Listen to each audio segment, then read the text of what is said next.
Sorry. Welcome back, everyone. Here we are. Live to Win taking on Nemiga Gaming as epically continues. Our first series of the day was a pretty short-lived one, quick and easy there for Yellow Submarine. And I'm joined by T again to take us through as we kick off game one in this best of three. How are you doing on this freezing cold European afternoon? Absolutely great, mate. I was impersonating myself during the countdown of going live, and I just realised production told me I was live. So that was T Governor impersonating T Governor, impersonating MLP, who's production. That was great. But no, I'm doing good. Oh, snap. We got an AA, mate. Look at that. Look at that, yeah. I've been wondering where this guy is. You know, we were seeing Omnis, we're seeing IOs, Winter Wyverns, all these heals. It kind of makes sense to see a bit of AA, and he's paired up with a Void. That age-old combo of Ice Blast into Chrono. You really can't muck that one up, can you? I think some players could find a way. All right, please do tell me, how do you miss the AA on a stunned if you get target? stunned, sometimes you release the the tracer or the trap, whatever you want to call it, the first projectile, and then you get stunned, and it just keeps on flying, and then you can't let it go. Do you feel like the thing is the Dota map, right? It's like a flat Earth, Maybe if the map was a globe, it could continue flying back around. Just infinitely. Oh, wow. Just permavision until the AA releases it. So then when you have Phoenix does that thing where he sunrays off the cliff to TP. He just keeps sunraying and he goes to he goes from bot lane to top lane. Oh, that sounds hype actually. Oh my god. There's Pango rolling from top, jumping and suddenly just barreling in. Oh my yes. That's what's coming in the new patch, guys. We're moving from flat Earth Dota 2 to the global system. Man, we have tides for the river, If it's high tide, you have to wade through movement speed like slow, and then low tide, you can extra quick. Wait, so when Luna uses ulti, the moon comes up and it pulls the tides and it changes where the tides are moving? Exactly, yeah. And then, we are way too smart. Why are we here? Why are we not in that? Did you used to play Dota 1, or are you a Dota 2 boy? I'm a Dota 2 guy. I've only played it for like 7 years now, 6 years, but yeah. In Dota 1, there was a period where the rivers had puddles. Like the river had like sections of water which only Morphling and Tidehunter could swim through. Oh, that's like hype. they would actually swim through it. Yeah, it was pretty hype. Dude, that's actually amazing. Oh god. All right. That was a draft.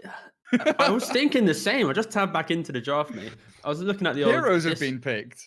Oh, no real developments here. I think we've already touched on it. It's like with the AA pick. It's an interesting adaptation to the IO.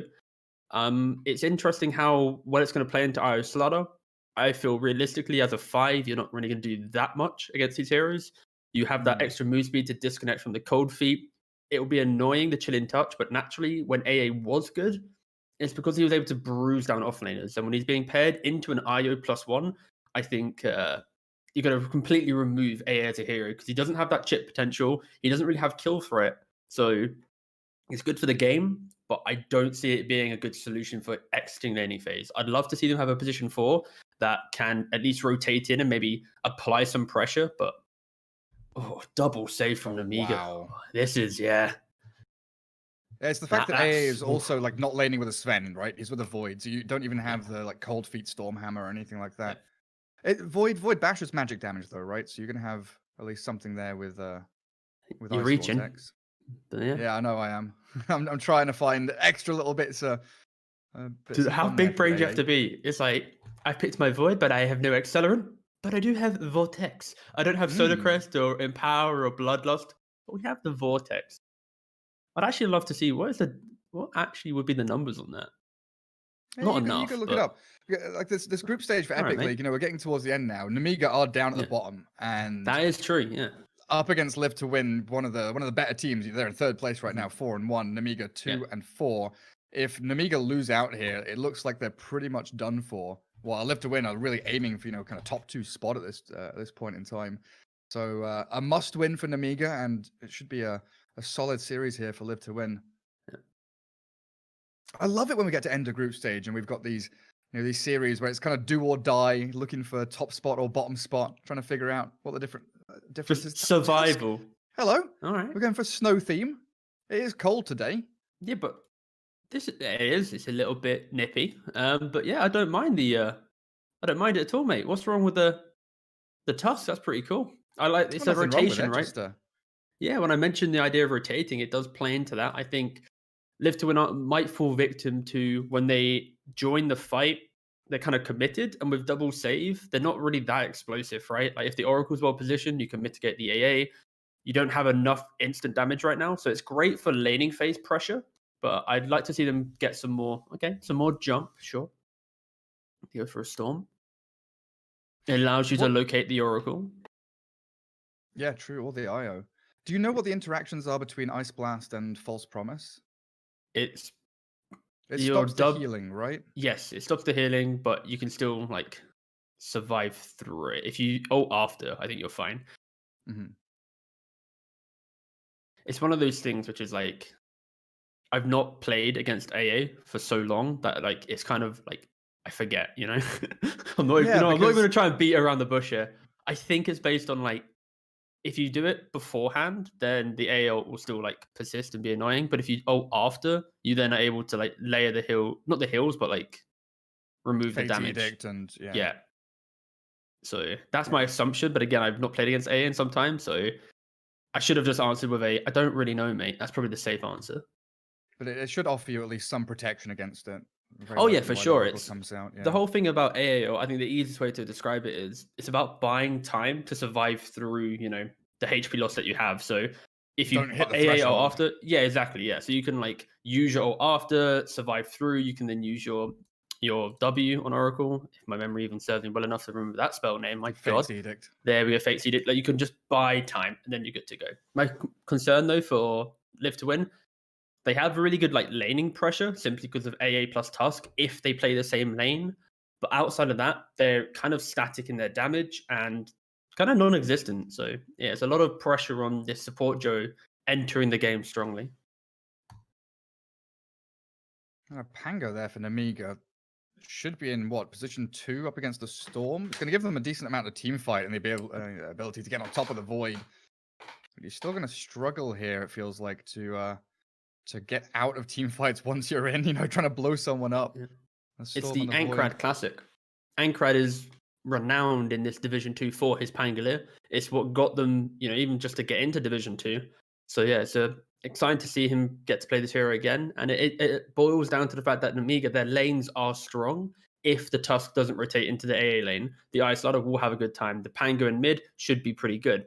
And it allows for this kind of overwhelming presence in these early fights. What Nemiga need right now is a way to actually close out the game. What is their win condition? Like, do they have the Terror Blade? Do they have a Troll?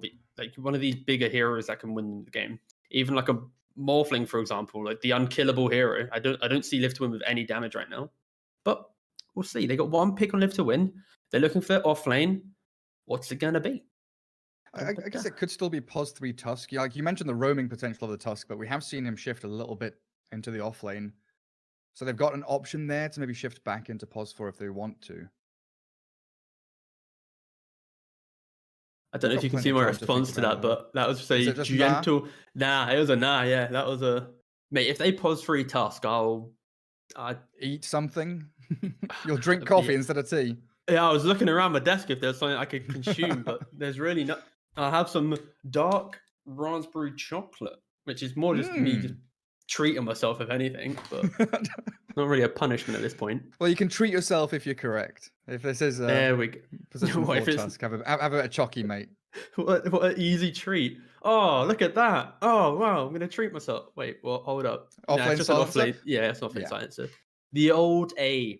Offlane silencer. Very nice of him to Yes. rename to Old A because I could never pronounce his actual name, which was is it Afaninja? Ninja? Wasn't the Afterlife? Afterlife? Is it Afterlife? Mate, I just told you. That's how bad I was at pronouncing his You name. can't- I renamed him. Like I'm just buckling under the pressure here. Hey, this You casting can't pronounce gear. Afterlife, mate. You're having some struggles there. Is it Afterlife? Yeah. Oh my god, it's Afterlife. Oh, I take it back. He didn't need to rename. His name was easy. But good question. Where has Alpha Ninja gone? Because he was mid laner Yeah. for Hellraisers like 4 years ago.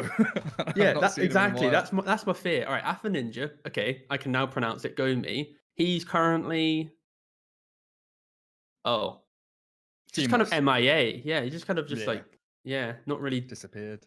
All right, fair enough. Well, either way, we have Afterlife. Easy to pronounce name, guys. Just in case you didn't know how to pronounce it. Silly Billies. Playing offlane silencer. What do you pick carry wise into that? Like what's left? Do you have A hero that Juggernaut or buys something? a hero that buys Manta because you're playing up against Global and Orchid. So, for example, I think Lifesteal is too. Is Lifesteal too greedy? Because it's great with Slardar, but I feel poking your head up to high ground, it simplifies their engagement too much. Okay, they go Troll. Nice. All right, yeah, that's actually really good. Troll happily can buy Manta if he wants. He can go BKB. He can buy the Abyssal. Like literally every item Troll wants to buy allows him to like have a timing in this game to play into what Live to Win want to fight with. So actually, it's a really good pick. And it's Oracle Troll as well. You've got like 13 seconds of invulnerability or something, like something insane like that between False Promise and Battle Trance. So you will be able to survive through, Ice Blast, Chrono, whatever else that Live to Win throw to you. And of course, draft's all done. You can check out the odds by clicking the EGB banner below if you want to gamble responsibly, everybody. What are your final words on the draft then, T? You know what, mate? I kind of like what Nemiga has. They have this ability to strong lanes. They got that kind of collapse onto the map and Live to Win. They're all about the AA ult connecting, I feel. Without that AA ult, where is that real damage? You've got control inside the offlane silencer. You've got the annoyance of Tusk, but I'm not seeing that explosive damage until they're really big and item fueled. So I kind of like that early timing from Nemiga. And it's one of those few times where you look at their draft to go, they're going to have an early timing, but they can also scale. That's the beautiful thing as well. So yeah, I kind of like what Nemiga has. I'm really excited to see what this Pango gets up to. You said he's a pretty popular hero for Aincrad here. What kind of itemization do you reckon he's going to head into? In this game, I think just early control might be the play. Just being able to be kind of in the fight. But he does change up depending on what the game needs. So I just want a way to cleanse the global. I think is the easiest way to look at it. Like even a Greaves would be amazing. Even if you're AA? Yeah, just the Greaves just to deal with it would be great. I guess that's what I was angling towards with that question. Do you want to go Greaves against AA? And if you say yes, then sure thing. We'll see if he goes that direction. The thing is, right, the argument that I hate when I see people talk about AA, as much as like I've not really seen AA, so my understanding of his ult can't buy heal. Exactly. It's like you see the hero and it's like it's built around if the ult connects, it dismantles the concept of heal. But if the ult doesn't connect, you have a redundant hero in the game, right? So you play around. Oh wow. Hello. What? Hello, Walk mate. up the staircase. That's a quick little tag team on the IO. All right. Oh dear, he's gonna get away. Quickly tethers to the Oracle. All right, here's a quick question. How do I remove the bug, which is player perspective in a lobby? Do I have to like disconnect from the lobby, watch a game, and reconnect? I don't know. Well, I'm just gonna quickly do that now. At the very least, you have to restart your game. I'm pretty sure. Just restart. All right. Okay. Cool. Nice. Thank you. I'll quickly do that because I was locked onto troll player perspective. I don't think I want to watch a 40-minute game of him farming. But the best part about that bug is when you're in the draft screen and you can see like where, if you've got pink or if you've got the drafter's perspective selected, you can see where their cursor's going to what heroes they're actually thinking about. Yeah, okay. There's actually a little bit of fun that you can have with that bug. Yeah, that's hype. All right, we could maybe use this in the future. We can get some extra info. Yeah, a bit of extra info. Well, 3 bounty runes there for Nemiga. Good start. Troll realizing, 3-4 heroes were showing down bottom lane, so he sneaks in. He's able to grab one of the northern ones. As Immersion and Afterlife, your Tuscan Silence atop against Oracle Troll. Mid lane, it is the Pango against Storm. And down bottom, Io Slardar versus Ancient Apparition and Faceless Void. And we know how strong this Io Slardar lane can be, especially in bullying. Already with an early crush, Seneco's down to half HP. He's going to have to burn through a lot of regen, which he doesn't have much of. One tango he had already expended. Void's got a set of tangos here, so they're going to really spend a lot to keep themselves just sitting in lane. Little cheeky devil that Seneco is. He's going for like the null rush on the AA. Interesting. Normally this is the type of build that you have when you are able to chip through. Oh, no, I thought you were about to say something else, mate, so I kind of went silent for you. I was like, here you go, Gareth. Here's your platform. No, my game's crashed. Oh, your game crashed? No worries. Oh, that's fine. I got you. I can do some solo casting. Maybe it was just my PC. Yeah, I think Dota2 just lagged my PC. Oh. Well, that's unfortunate, mate. We got immersion. Tickling in the top lane onto Take. This is my play-by-play. Welcome, guys. The T-Governor play-by-play coming into effect. Hopefully, there's a big team fight coming soon. Big double wave on top. You know what? I have control now. Let's look at FN. Oh god, what have we done? We've given Let's look at team him. control. CS. Oh, production not looking at mid anyway. He wants to look at top. I just want CS. Huzzah! Okay, cool. There, this is the play-by-play that you really subscribe for. Mid lane. This is what I really care about, though. You know, you have Storm with Pangolier. Pangolier naturally should be okay, but Storm, he's got that push, that ability to own the lane. I really hate talking a lot for this. This is disgusting. How do you do play-by-play, Harris? I don't know. I just open my mouth and words come out. Ah, it's true. I'm just a bit bonkers. Anyway. Oh, top lane not looking good, though. Pushing in to the Radiant off lane. And they have they're gonna have level advantage now. Oracle's gonna have to try and pull, but he blocked his own camp. Lodine, mate, no. This is just not it. That's just not what we want to see, Lodine. Unblocking his own camp. That's going to give Tusk level 2 as well, right? Now Immersion's got the option of Snowball or Shards, but he's gone a little far forward here. Slowed down by the axes. A lot of damage incoming, but no more mana remaining here for the Oracle. So it looks like Tusk will back himself up. Salve and the Purifying Flame is going to help heal him back up towards full. The key thing here is the Silencer. He has that wand, so he has the ability to go for that aggressive play. And because he is a ranged offlaner, he's never going to be in the effect of whirling axes. So as long as the Tusk can tank that for him, we are going to see that utilization of tag team plus the slows, the glaives really coming into effect. It's not that simple of a lane coming from Nemiga to execute. Especially when Ladine blocked his own camp and he's not able to pull. So Radiant just like living off all this free XP. He's got a stacked small camp though, so he'll now eventually get a pull off and drag that wave back to his tier 1. Yeah. Did you know that you're actually able to pull the small camp? Oh, wait. Sorry, I'm looking. Just look at like Troll's positioning. Look at where he's standing. He's like, do I go near this creep wave? Do I try and sneak last hits here? Because it's so scary. You know, the fact you were mentioning that Tusk and this Silencer can actually gap close, get on him, do a lot of damage. Like now, Shards with tag team. They pump the damage forward. The axes come though, and Troll with Oracle they turn onto Afterlife. Pops his wand. Doesn't look like they'll finish off the Troll, and a good little trade there back and forth, but they know that that salve trade is going to be good for them regardless. I was going to say, did you know that there was actually a way you can pull the small camp with it being a single camp? You can connect the pull and stack it whilst pulling at the same time on the small camp. You have to do it at a certain angle. Probably should actually highlight that to people, because I don't.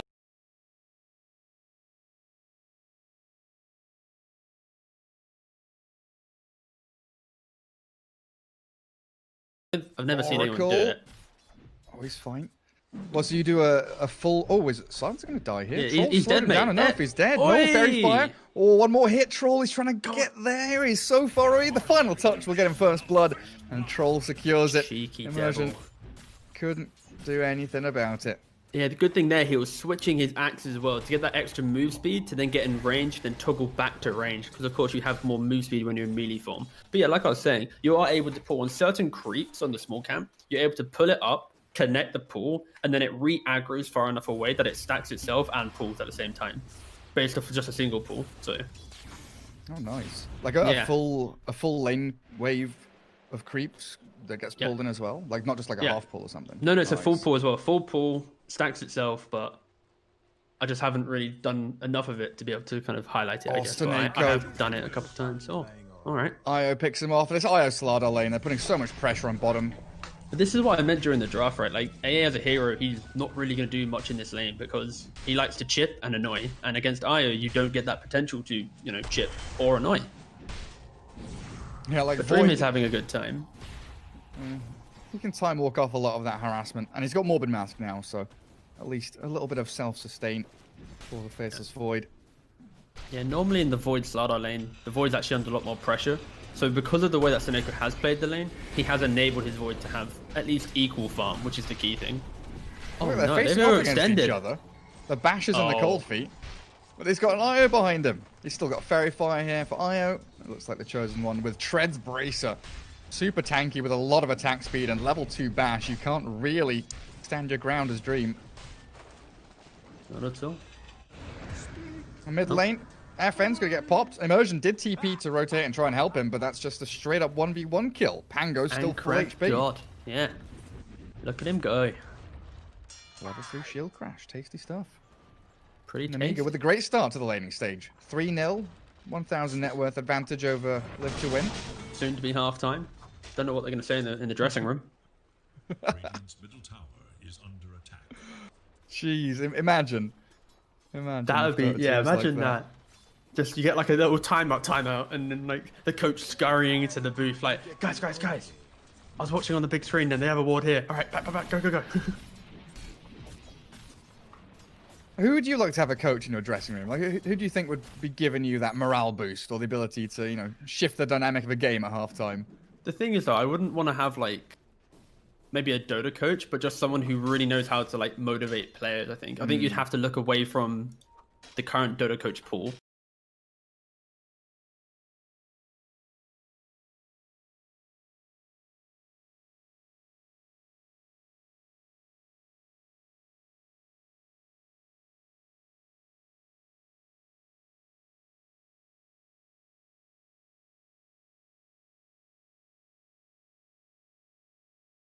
Like, this is our win, it's our time, etc., right? Like a lot of coaches are just like quiet, very smart, analytical people, right? So yeah, attempt on the troll, but he's going to walk back half HP. But it's funny you say that because Storm is going in, but cancels the Rolling Thunder. Does he have enough damage? One more touch. FN's got it. Gets revenge on the Pangolier. All right, it's 1-for-1, best of 3 in the mid lane matchup. FN gets that second fight win. Whoever wins the third fight naturally gets to claim easy mid at the end of the game. But yeah, it's funny you say that about having someone outside of Dota 2 come into the coaching room, because I know in Korea a lot of the like football and baseball teams and stuff like that, they had this was like 5-6 years ago, but they had some like StarCraft players go into the changing rooms to like boost the morale of the players. Yeah, that's hype. Like StarCraft, because the StarCraft players were more famous than the football players were. That's actually amazing. But no, yeah, that's what I think OG just kind of showed the world, right? Is you can have a great team, you can have a great understanding of the game, but you also need to have the extras, right? You need to have mentality. Exactly, yeah. And just having the ability to, or even just a mental fortitude that you can, through a game or through a series, be able to bounce back or at least understand. Because I think any player or coach will understand what's wrong in their draft or what's in a play, right? But getting the most out of your players is the key thing. Chrono bot. That's just a defensive one, really. Dream felt threatened there by the IO, but they've got Storm rotation in, 8.5 minutes here, and they've got FN jumping on the Slardar for a quick and easy kill. So, more than just a defensive Chrono, saves Dream's life and gets them the bonus kill on that Slardar, which has been applying a lot of pressure in that bot lane. But take a look at the Pango. He's here with an Arcane Rune ready, with that Rolling Thunder and a Javelin. He's going to output a lot of damage if he can find a target. But I don't think Dream's the one he wants to go for. Yeah. It's not an easy kill when you're Pangolier playing into Void and Storm. You need to look for those choke point engagements where they're maybe walking up the steps or they're kind of closed out. But when they're open in the lanes, you'll never be able to kill them like that. So, unfortunately for Anchor, had a somewhat failed rotation, and FN just capitalizing on the Chrono to get in that early quick damage and to punish an overextension. I don't know if we caught it top as well, but a nice little play by Immersion just a shards away from Oracle and Troll, who were both converging on him. Phase Boots Troll, pretty speedy, but Afterlife just sticking around in lane while, like you said, Immersion's here just tanking up spells, making sure that this Silencer can keep leveling up, getting some gold. Yeah, you need to do that when you have these kind of unconventional offlaners. You need to be able to just soak up the damage because that's what enables them to be put into that offlane role. If the Tusk ever left the lane, he's just going to get completely bullied and zoned out by the Tauren Underlord or any of these tankier lads. And Nemiga contesting runes. They're about to spawn. Rolling Thunder gets fake pumped out. They're chasing Sineko. He is a freebie. Down goes the Ancient Apparition, but Silencer dodges away from the Pangolier. And it looks like Ankrad gonna walk it off with an Arcane Rune. Dream. Time walks back to the high ground after grabbing a Bounty Rune. Swashbuckle there. Just and a relocate. Relocate. Yeah, bringing Slardar in. They want to continue this fight. I wasn't sure what was a plan, because Immersion, he's a pos for, and you relocated in on him, but the shards block again. He outplays them. Old Afterlife there with a good old chuckle, as the Tusk does maneuver himself and weasel out of danger. That was a really good shard as well, especially because he didn't have to turn around for it. He had it just behind him, so he kind of bumped himself forward. Yeah, good stuff from Immersion. A failed relocate, but then when you think about how the map's being played Storm right mid. Now, Easy pickings. Poor Oracle. He's just trying to leech level. Like, he's so close to level 6. Look at him, T. 13 experience away. How dare he even try go to mid? That's actually, to be fair, that's just a natural move. I was about to meme on it, but yeah, just farming up mid is normally the play to get that quick 6. But I think the main thing for me is how the map's being played. That pressure, even though Immersion lived, you had the Void running away from the area, this bot lane pressure troll free farming. And if you look at the last hits, or even like the net worth, it's for Live to win, they put this Storm on this platform of like, it's his game to play. This Silencer off lane, 2.8k net worth. You could argue he's now just a support, right? He's nearly equal to the IO. He's just a walking global silence right now. And that's where Nemiga might be able to punish that with some early rotations. As long as Storm into bot doesn't just pick him apart. They get the Slardar. Yeah. They've got the Global to cover him as well. That's one of the great things here, having Global to cover heroes like Storm. We've seen it in the past with Meepo as a big one as well. These hard initiating heroes that once they commit, they need to get that kill, and they are a little bit squishy. And that's Afterlife's job. Ankrad mid though. He's going on the Void. Oh, look at the weird bounces and crashes. He's going to get him, actually. Dream is just chain stunned there. That was bizarre. Bouncing off that wall. That was delightful. And he didn't even use his level 25 hero all chat after making that play. He's played. Oh God, that was nice. But that's what I meant about the Storm and the Void, right? I don't even ask me what the voice. What's the line? Gareth. Say the line. I don't know, Gareth.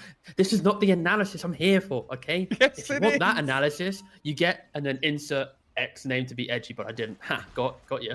But anyway, that is the type of play that Pangolin needs to make against the Void, against the Storm, is pinning them into these choke points and really utilizing that ultimate. So yeah, really good from Ankrad. All right, let me go check what the voice line is. Thank okay, you. Let me it's make you happy.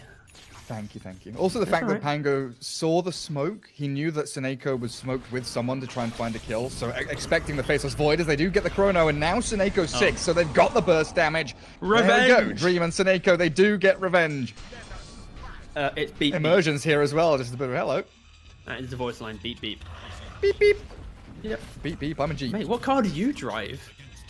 If you're beeping that, you're like, beep. Like, what's that? That's a very small car. You were driving like a smart car or something. The sound of a horn doesn't indicate the size of a car. Okay? I don't mean size. There's also model, the size of the wheels. There's a lot of... What would you prefer? Nah. Do you want to be a truck? Ooh. No. That's a... like I want a proper like Arctic at that point if we're going into the true analysis of the honk and the beep. Oh, mate. You know what? Like like the horn that you could have. Like that was a terrible impersonation of it, but you get the point. Get me out! Oh dear. Oh dearie me. More importantly, though, this is what happens when you put two Brits together. We just go mental. That is We've true. lost it. Jump in. Hello, Tusk. He's been initiated on Nemiga. They're going to a nice rolling thunder with a shield crash over the cliff top. And it is a nice sort of pick off on Immersion. Try and turn this into a tier 1. Note, though, Gareth, look at the itemization from the IO. He's rushing the pipe as he relocates top to go onto the Void. Are they actually going to connect? He doesn't have another Time Walk. They ensnare him up. He's got Time Walk now, and they Ice Blast the Troll. Oh dear, this Troll's in trouble. Don't relocate him out in time, as it barely gets the IO out of there as well. It'd still be dead, but the fact that we have this early pipe coming from the IO, naturally we see Mechanism, but against the AA, they're realizing we just need to be tankier, effective HP, right? By the pipe, it's like the pseudo mech in this game. So I love the fact that the IO did change up his itemization to deal with what they're playing into. So yeah, really good stuff from him. Maybe the relocates are a bit aggressive, but alas. He keeps tanking these ganks. He was looking for bounty runes, but 3 Nemiga heroes surround him, and that bounty rune belongs to them. He's even drawing on the map saying this is ours. Yes, this is ours now. Look at that. FN though, he's a bit deep, isn't he? He has jumped in, but they've got an Ice Blast landing in onto the IO. Oracle's behind with a False Promise ready, but the Global Silence going to stop any of the saves coming. Dream's Time Walked away, though, trying to get out of their defensive maneuver as Storm will also zip back to the high ground, and they do get in and out. Pick off the Slardar without losing anyone. No casualties there from Live to Win. And that's the difference when Pangolin isn't able to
heroes from Live to Win to come down with the chrono. And this, like you're saying, the FN Storm is all over the place. You know, he's rotating bot up to top. He's not just AFK farming jungle. He is very heavily involved and active as he also finds the troll.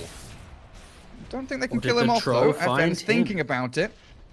And Dara Observable, they're going to give them the vision and cover that area as both Oracle and Io TP down. The double saves arrive. Dire's top tower. Beep, beep indeed. Oh, Ankrad, he's rolling it up. Oh, Yeah, he got there's the beep blink beep dagger with now. his blink dagger. They do connect twice with that rolling thunder, but Storm Spirit just zips out of there. He tried to be a cheeky devil, but alas, he didn't. If he connected on that other row as well, Storm would still live, but it'd look cool. Yeah, there's not really any follow-up kind of damage coming out when the Pangolier makes these initiations. It's difficult. Yeah, the Slardar is up top lane trying to clear out the wave that old A has sat top for 18 minutes of this game, right? He is just pushing that wave. He's bought a Glimmer Cape. He's actually moving into Aghanim Scepter next. He just got one button to press, mate. That's what he is. He's a walking global. AoE To be fair, though, last word's gonna be offlane... cool. Yeah. Oh, no.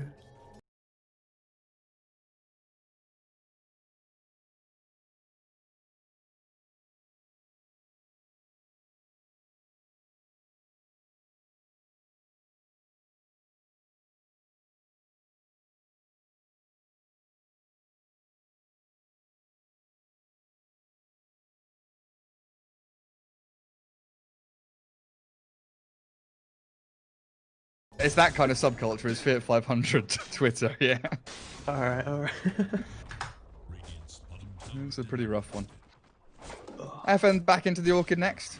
And Bloodstone's going to tank him up. He's got Essence Ring as well. Incredibly difficult to even think about catching and killing this Storm Spirit right now. And the shift away from that top lane, Old A is now grouping up with the rest of his squad. They've got Chrono in 30 seconds. They might be thinking of still just battling around an Ice Blast and maybe a Storm initiation.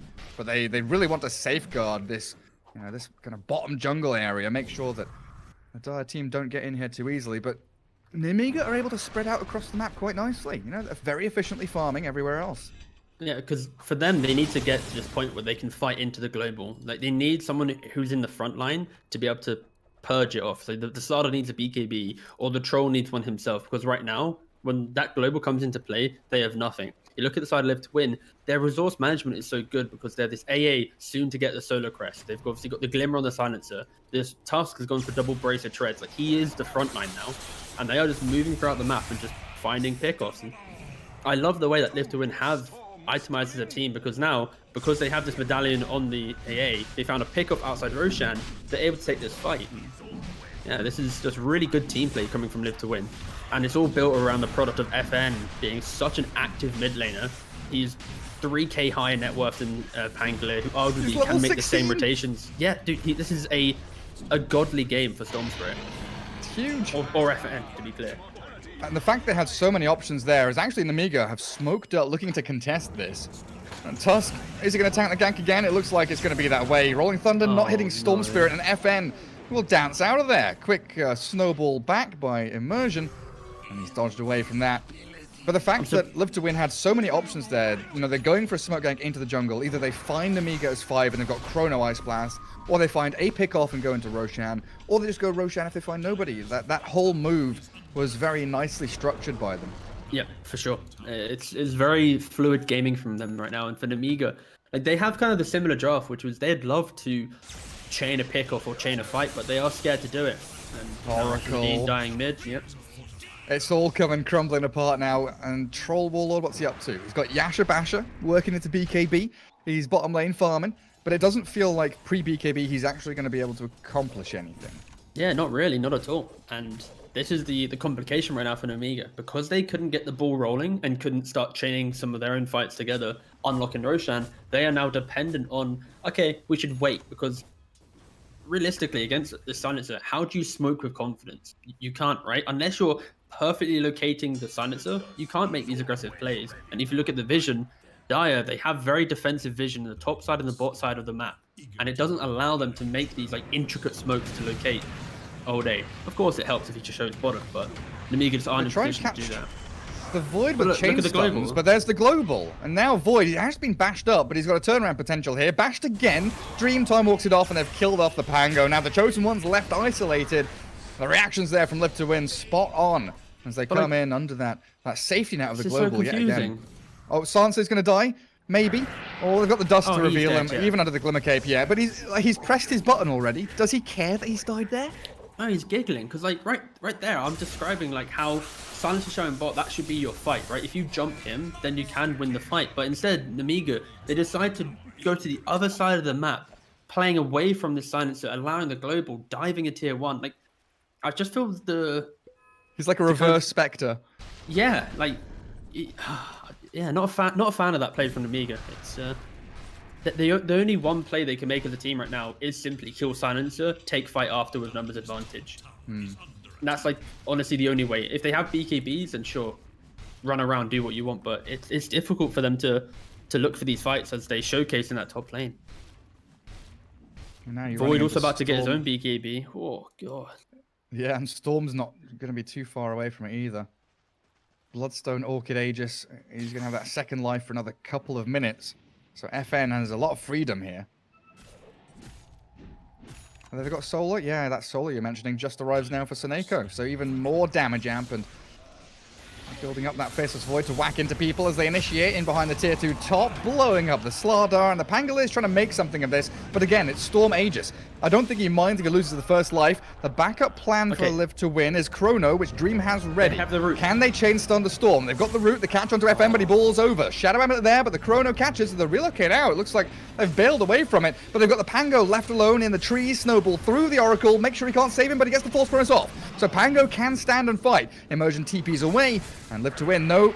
That a lot has been expended here by the Dire team. Nemiga need to desperately scramble to find anything, and Seneco's gonna be that. One sacrifice given away by Live to Win, as the rest of them do disengage. Oracle found by Storm all the way in the back, but that's it. A big 5-on-5 fight. Well, no, 4-on-5, because Silencer is, of course, not there. They're chasing. They want the Void. FN's just going to pick off the Pango solo mid. Yeah, I'm watching the Void being chased by 3 heroes. They don't catch him, and FN just gets a solo kill. Yeah. Has Nemiga overextended? It looks like they have. Pretty tanky. He has gone in, and there's the dies. global.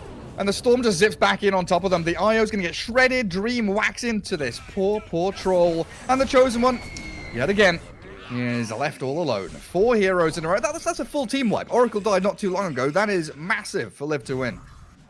Yeah, like think about the start of that engagement. That was a fight where Silencer didn't have global. He got it at the tail end of the fight, and then Nemiga, they're like, okay, we just got to kill. Let's try and chain some more. They run in, but guess what? Global comes back into play.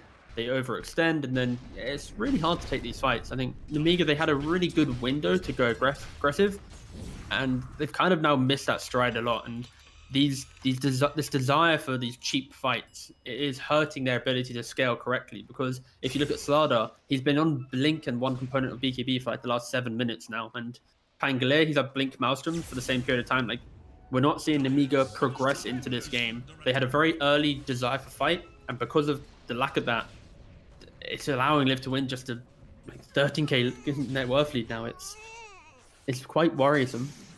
Yeah, if you're an Nemiga fan, that is. Yeah, not if you're a Live to Win fan. You And must be Slardar loving it. spending buybacks so early on in the game doesn't Yeah. feel particularly good either. That's true. It doesn't feel good at all, mate. Next Roshan, 2.5 minutes until fast spawn. Oh my god, the Shiva's Guard on. I thought he was going BKB, but he's like, nah, I don't need BKB. Nah. I'm gonna go Shiva's Guard. Well, think of the damage. Oh, long right zip. now. Oh, low See ya, beam. Oracle. He false promises himself. Okay. Storm's out of there now. Low mana. Looks like Pango's still trying to give chase, but that's it. Nice sidestep from FN. And he turns and fights. A relocate in, but Troll and the IO can't close the gap onto him, and they've got the backup now with Immersion They're gonna all kill day. They're going to try and take him down, but the snowball save comes through, and now Dream arrives. 3-man Chrono. In they go with FN outside. FN's going to get blown up here, though, as Pango does find it, but it's a triple for Dream. And Nemiga just bleeding out as they go all in for that 1 kill. Yes, they take the godlike streak, but T, was it worth it? It just wasn't, mate. I thought they were going to maybe get him a little bit quicker, but unfortunately, they didn't have that connection. Oh, it's just so sad for them. They're just missing that extra little stun, that extra little something, because that was a very greedy play from FN, right? Jumping in to pressure the Oracle, baiting out the ult, zipping away, having no mana. Like, it did look like a good fight, but mate, Troll's just vibing at this point, and/or dying. Bye, Troll. Bye-bye. Yeah, he has just died. Oracle buys back, and then he's gonna have a bit of a feed as well. 3 heroes, quick succession. Right now. Like, I mean, I think Live to Win are toying with them. Yeah, I think if you're Oracle and you just die back like that, I think you're kind of like, maybe the game's over, guys. I hope not. I hope they have a bit more kind of pip in their step and look to scale, because they do have that ability to enter in the late game if they can find the farm. But realistically, this map's so small, they're looking for pennies. That's a small version of the map. Thanks, T. No, for anyone who didn't know. And the pound is a really weak currency, often compared to other currencies. Again, I'm not going to shame the currency. That's just like a dick play. It's a sad time for British economy and politics.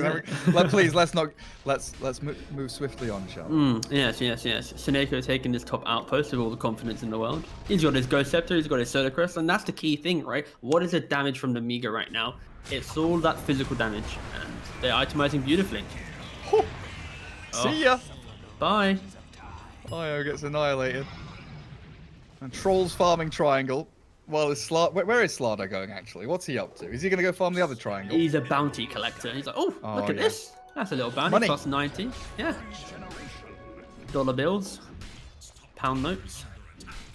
Yeah, look at where Oracle is drawing on the map, saying, here, you can farm over there, far away from our base, because that's the only safe place you can be. And if they find you, it's not near our towers, so they can't go high ground. That is true, but if you live to win, you ignore that. You just fight, you know? You just do your own thing. You force them back, and that is the key thing right now. Live to win, they probably know that their jungle is being invaded, right? Like, they even smoked out on Nemiga to get here. But that smoke has no value, because suddenly, if they're hitting your tier 3s, everyone's going to go back. That map becomes really small.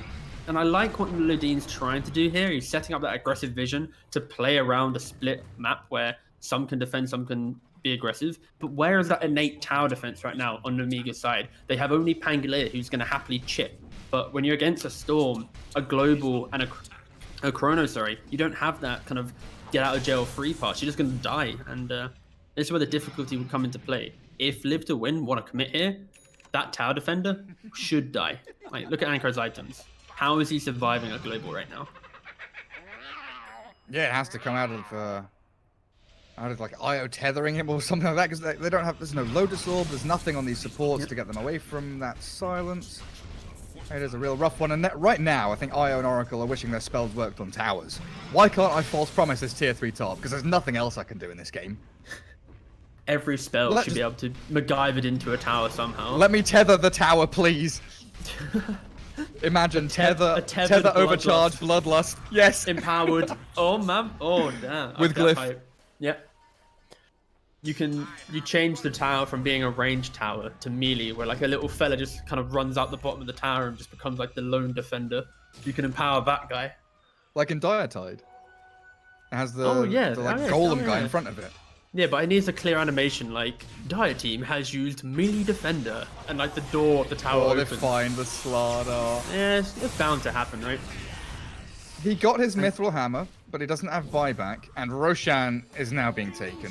Yep, once again another free Roshan, and that is what, honestly, the difference between these teams, when you think about the quality of Division 2, it's the understanding of why Roshan is valuable. And using this Roshan as an example is a poor one, because of course Nemiga are down by 20k. But the previous Roshans, no contest. He's got Aghanims, but Dream's got a BKB and a Chrono. Hello, Pango, you're stuck in my bubble now, buddy. Where have you gone? Is that where you call GG? Because you've just gone in there as a like Hail Mary play.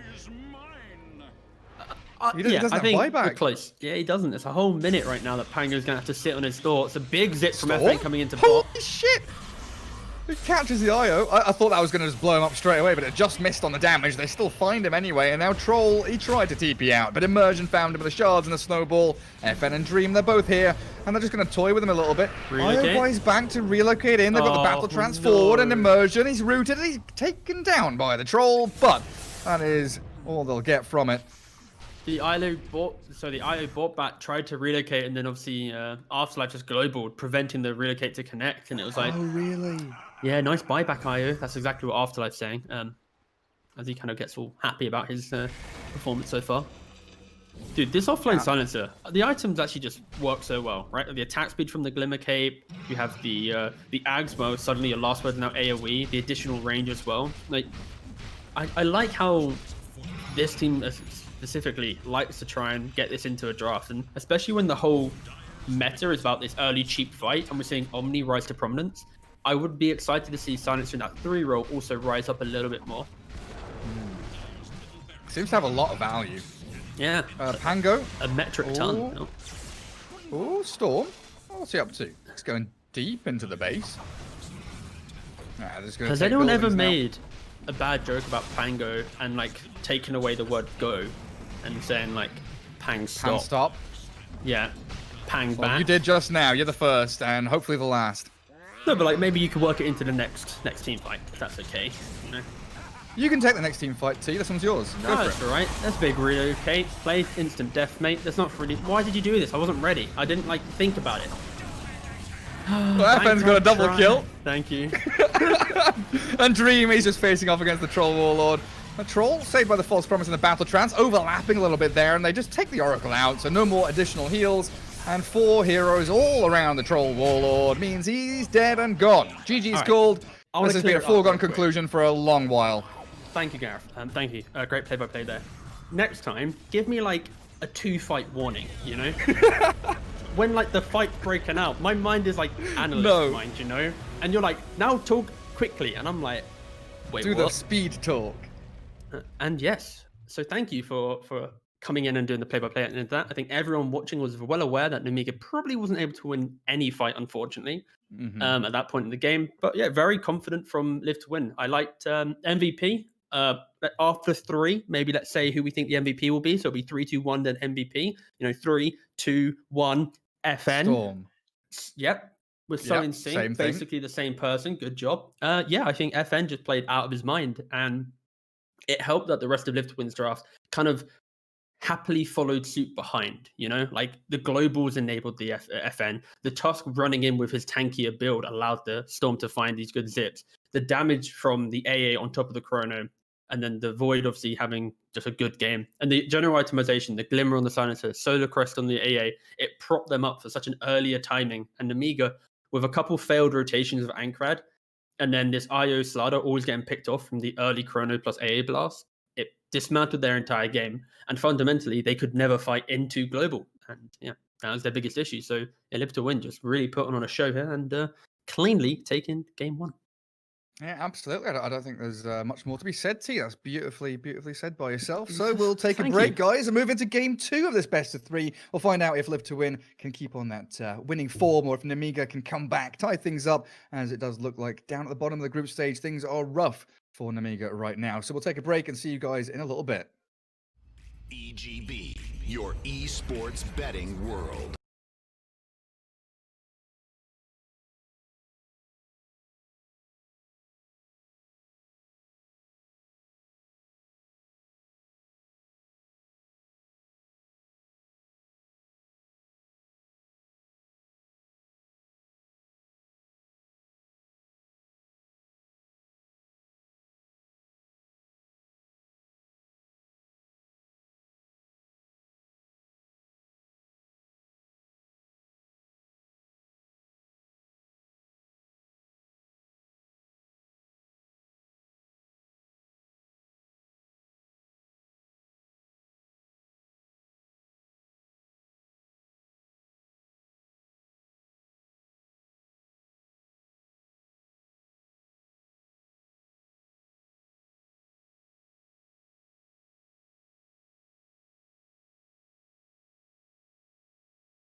Game 2 of this best of 3. Yes, T. Wave your arms and hands around in the air. We've got Nemiga Gaming taking on Live to Win. As Live to Win looking towards the top of the table and Nemiga down near the bottom. So pretty important for Nemiga at least to try and scrape out a victory here. But it doesn't look too easy.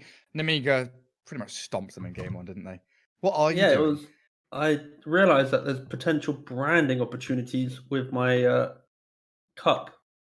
Yeah. So I thought I'd prepare and just showcase the world what type of brand deals I can get going. So I said, I love Dota. So when I drink... Can't see it, mate. Can't see it, mate, because it's a light blue pencil. But it's principle. It's principle. I'm just laying down the foundation. All great ideas, they don't always succeed. Yeah. What you need, T, is just like a load of Sharpies. Yeah, well, all I've got to hand is some limp pencils, some chocolate. Rubbish. And this. Not good, is it? So yeah, we have a Timbersaw pick, and that's pretty interesting. It's a response to the Sven and the Omni Knight. Yeah, it's pretty cool, especially because the Omni Knight naturally is now position 5, and the Sven, obviously, that's your laning partner, and they will do tiddly twat to a Timbersaw. So I think this is one of the few times that I see a Timbersaw and go, it's going to work. Especially first phase Timbersaw as well, right? Yeah. That's probably the kicker, picking up him so early on. Yeah, exactly that. Lots of carries being banned out by Live to Win. Morphling, PA, Spectre. See ya. Yeah, the key thing here is when you think about Timbersaw, as a hero, it often falls flat. And the reason for that is the lane it has is good, but the rest of the team weren't able to utilize the space it made. And that's why you see Live to Win banning out these kind of big win condition type heroes that also play really well into Sven, because the amount of space that this Timbersaw will make in the game, it will unlock that safe lane from Nemiga. And I'd love to see them utilize that space and have a pretty greedy carry there. And another thing, they've also cushioned themselves in the draft inside of Nemiga because they've also picked up the Rubik. So there isn't going to be that natural Live to Win just picks Rubik here. They can then deal with the Timbersaw in that kind of support way where you steal the Shaka and go aggressive. But yeah, like this is one of the few times I'm looking at a Timbersaw draft and going, it works right now. It's not that bad. Yeah. Answers though. Yeah, I'm just thinking the way that like the way the game is played now, where very often dire side here they want to defend their triangle, right? And Timbersaw from the offlane very good at pressuring enemy safe lane tower, and he kind of creates that pocket of safety, just by being a body on the map. So having anti-mage being an option still out there for Nemiga could be something they look towards, just to try and scale as quickly as you possibly can by protecting those farming spots for yourselves. That'd actually be a really interesting change, right, to the patch, is if the Ancients were like entry to both sides of the jungle rather than being protected behind the offlane tower, because the value in defending safe lane tower often isn't that high, right? Because you always have that ability to retreat behind the aggression of your offlane. It'd be really interesting if in 7.28 the Ancient camps were forced into like the safe lane areas. So not only did it prevent potentially some pulls, for example, because of course you can't pull Ancients into neutrals, into your pool creeps, whatever. But then also it means like you have to defend this tier 1 tower, and it might put more pressure on these early fights, even harder. That could be an interesting change. Yeah, like what do you think about if they swapped outpost position with ancient position, for example? So like if the outpost moved from like bottom radiant lane to their triangle, and then the ancients moved back to where they used to be down in that bottom area. I think it probably would make Radiant more favored for Roshan, because you have the tri-camp, a TP location, defended by the fact that you have this high ground and you get into that Aegis area, right? So I think it might make it Radiant a bit too strong. But in theory, I just like the idea of Ancients not being so protected. Then again, it is a hard resource to utilize because you need farm to get there. So I can see why it's currently so well protected in terms of map layout. So it might be a bit too hard to farm them, right? Because like one position 4 can just poke his head into the jungle and just see some core trying to farm it. So it has its kind of swings and roundabouts. Wow. Okay, quick draft here. So we have the Ursa pickup on Nemiga. Yeah. And the Nemiga are really trying to play quick and aggressive. They're trying to use this space that the Timbersaw will make and just apply that pressure. But when I see Batrider and then Phoenix on Live to Win, the two flappy birds, or technically a bat and a bird, but still, like these are pretty great heroes against the Ursa in theory, because if you survive that early aggression, I just don't see Nemiga ever going high ground with confidence, right? They're fighting into an egg, into this lasso, and then Sven will eventually have farm to outscale the Ursa. But for sure, Nemiga has this early window of just potential dominance. and picking heroes that can get out of cogs or away from initiation, because right now you're relying pretty heavily on telekinesis, hookshot cogs as your team fight for Nemiga. You know, Timbersaw, he's tanky, he can soak up damage and output a lot of damage himself, but between him and Ursa, they don't have team fight, lockdown, the ability to really kind of stick in. And Bat's also really good against Timbersaw with all the magic damage he's got. Good old magic damage.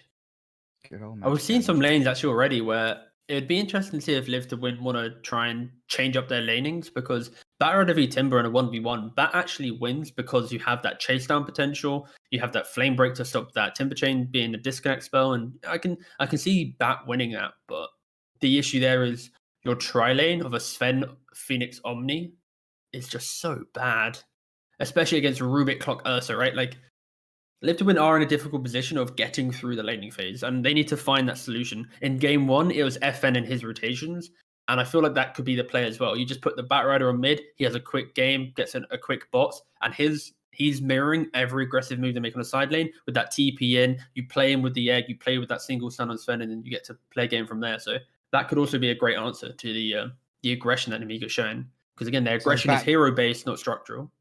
So like Bat has the kind of upper hand against the Timbersaw because he's playing for mid lane, has a level advantage, bit of gold advantage as well. Just chase him around.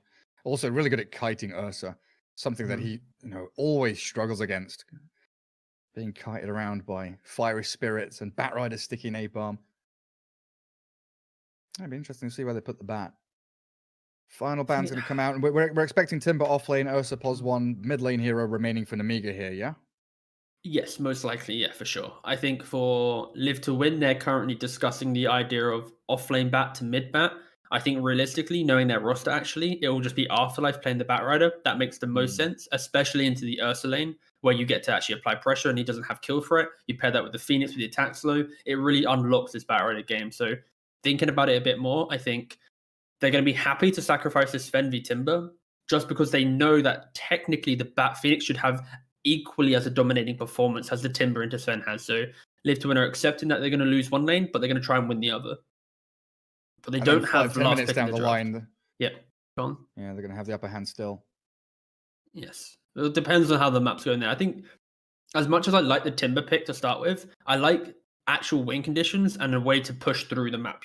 Layer some tower damage within the draft, and right now they're going for pure fight, pure pick off, and they don't even have that good of stunts, right? They got a lift, they got a hook shot and a cogs, and other than that they have slows, and that isn't enough to stop this Omni Knight pressure in terms of the early fights. Again, Live to Win don't have early damage, so that's probably their kind of the caveat to that. But when we get past this early game, then of course Live to Win will have the items to bridge the gap of lack of damage. What is their mid hero? Nemiga ban out Storm. Currently pondering. I'm guessing Ember might be in contention for a ban. Yeah, I'm wondering what Live to Win want to go for as well. Like I'm Temple thinking Ember Assassin for Live comes to Win, to right? mind. You want Ember for them? Yeah. Oh, TA actually sounds pretty. They ban out Ember from Nemiga. TA doesn't sound too bad, but I feel like you could just go for like a casual Viper or some random annoying hero mid and just pressure, You don't have tower damage, but you just win 2 out of 3 lanes and just roll the ball. This is where they just pick Viper themselves. All right, that's good. Death Prophet. Well, there's the tower damage. Tower damage, tempo, team fight. Live to Win have got it all. If this was like the early part of 2020, people would be like, pick Queen of Pain. That's the counter. Do it. But I just don't know if that works for their draw. They really need their own tower damage. I feel like if DP was on Nemiga's side, I'd be giggling with what they have right now. I'd be like, this is great. They got the laning pressure. They have to maybe deal with that Batrider, but they have ability to move through the map. But with Live to Win picking up the DP, I'm not seeing that next hero for Nemiga to clean round out their draft. Like Leshrac would have been good. They banned it out themselves. I guess Quap could be the answer, but it just feels so awkward. We kind of touched on Ursa being decent against Phoenix, attack speed against the egg, but outside of him, there's no one really to hit the egg. And if he gets lassoed up or stunned by Sven or something, who hits the egg at that point? And you've been saying it is the Queen of Pain. Yeah, but you don't feel that's going to be really comfortable for Nemiga. Well, it's all about, like I said, it's about the lanes and then collapsing the map based off the lanes, right? So you're going to have this good Timbersaw lane against Phenomeny. You're going to have a good Quap v DP, where DP has to use a lot of her early resources into regen. She has to eat through the damage, and then sure, she'll scale later. But I am going to see Nemiga with a better timing. The question for me is, if this Batrider Phoenix have a good start to their offlane, can pressure the Ursa, and can mitigate his early entry into the game, that might buy enough time for the Sven to catch up after such a hard lane, allow time for DP to catch up. But again, for me, the big focus is, can Batrider do what he needs to do? And oh wow, it's going to be a Ooh. Batrider mid. And DP have enough pressure? Actually, I don't think it does. No, this actually, okay, this is great. Because my entire analysis was around the idea of Bat needs to have a good time to open up the game. But you just put it mid, it means you don't have the DPV Quap matchup. And Batrider should still get his early bots to have that pressure, like I mentioned earlier. So I like the change up here. And I think FN, if he has the same game as he did in game 1, he might be able to mirror every little bit of aggression. Yeah, Steamroll. Yeah, exactly. So a lot of pressure on FN, though. Yeah, then you're going to have, what, DP Phoenix up against this Ursa plus Rubik lane, I assume, because it's Lodine picking up the Rubik, so it's going to pos 5 Rubik, pos 4 Clockwork. I guess Clockwork is going to want to leave the Timbersaw alone. You know, once he hits level 3, level 4, you want to give Timbersaw that sort of solo experience, and then he will start rotating. But you can't rotate into mid, right? Because it's a Batrider. You can't trap him inside the cogs. So all of a sudden, some of the efficacy of that Clockwork pick does get removed because they have Batrider in that mid lane. Nice little shift there by Live to Win. But I'm super eager to see the aggression from Nemiga. Like Ursa, Queen of Pain, Timbersaw, these are heroes that scream aggression. And of course, you can check out the odds by clicking the EGB banner below. Gamble responsibly, everyone, if you want to go and put some money on it. I think both of us, after seeing game 1 and seeing these drafts, leaning a little bit, just a touch, tiny smidge towards Live to Win. But Nemiga tournament lives pretty much on the line at this point, as getting towards the final series of the group stage, and they are down near the bottom. Yeah, they are very much touching on elimination. I believe it's bottom 2 of the group stage get eliminated, and that will open up for new slots for potentially a 3rd season if that is to come into fruition. But you just don't want to be at that bottom portion of the group, especially when the top 4 teams of Division 2 get to play in the Division 1 playoffs. You know, they get to go to the lower bracket there, fight up against some of the better teams, and just kind of showcase what Division 2 has. And when we have DPC, coming in the new year, these teams, they'd love an opportunity just to show what they have, because like this is kind of a glimpse of what it is to be like in the new year. Yeah, taste the DPC with these leagues. Seneko, hello. Yet again, Clockwork just running straight up onto high ground. Early battery assault, forcing the heal from the Omni Knight. Dream Sven's going to poke his head in here as well, but this is all to try and secure those bounty runes down bottom for Nemiga. Not giving any chance for Live to Win to sneak 1 or 2 out. And the immediate response by Afterlife is, to run straight towards the Ursa in that top lane. Seneka just tanking up, the way in which teams play around bounty runes now, it's that very generic split, right? The aggression in the off lane in both teams, the safe lane plays defensive. Seneko is kind of going for a more, let me just tank up a couple spells, but realistically it doesn't net them anything, so kind of just wasting some early regen on the side of Live to Win. That's where I'm looking forward to the new patch, if we get to see some new rune locations, some new kind of boundaries, or maybe what can be done at the start of the game, where new terrain, new staircases, new ramps, new high grounds. Stop it, you Gareth, you're now teasing us. It's 7.28, not 8.0. I mean, you never know. You never know, T. Could be a big one. Good I remember one of the first things I did when they did change all the terrain was literally go around and look at how many new staircases they added. 60% increase in staircases. Oh, we can come in from this angle, that angle. Yeah. Looking to defend all these positions. Just taking screenshots of everything. That is a delight. Well, mid lane, Bat up against the Queen of Pain. And Queen of Pain with the wand early on, of course. Going to be stacking up those charges. This top lane, you got Phoenix, DP playing up against Ursa and Rubik. And bottom lane, Clockwork going to be dragging the wave back as he will try not to leech too much experience away from the Chosen One's Timbersaw, with Dream and Seneko playing that Sven Omni down bottom. Yeah, so there's key concepts going to happen in all these lanes for Live to Win to be able to kind of get some advantage. Seneko can't soak this early XP.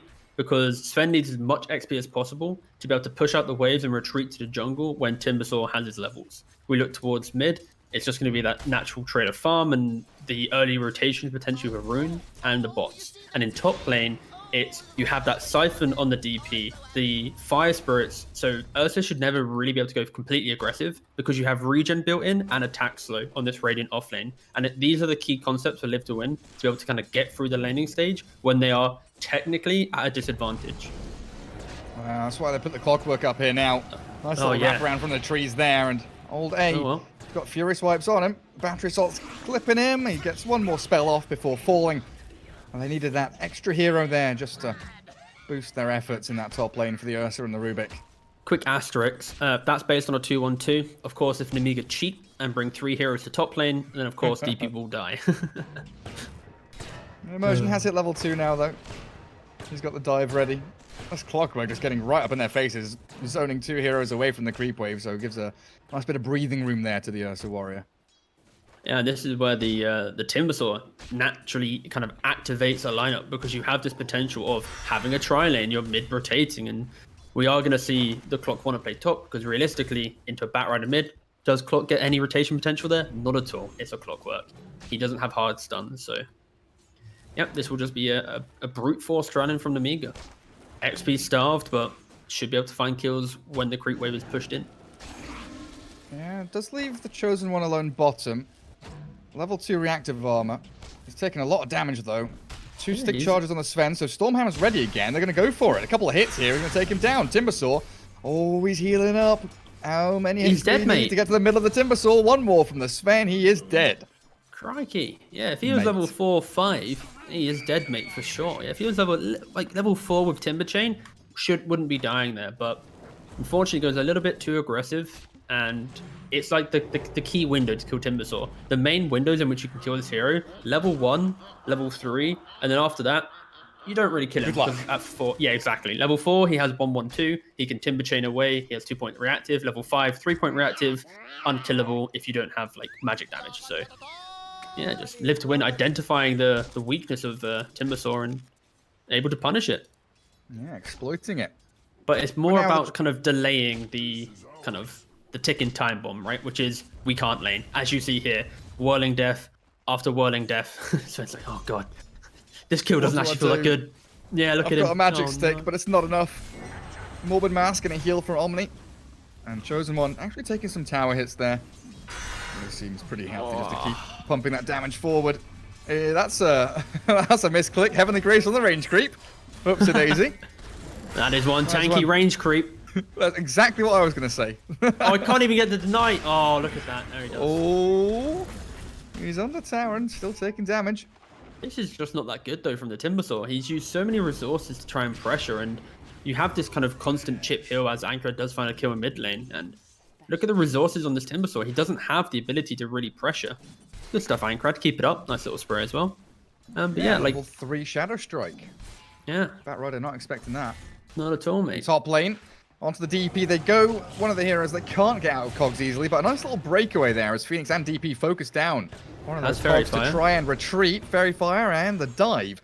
Hell playing out with the Fiery Spirits. Immersion saves that old A Death Prophet.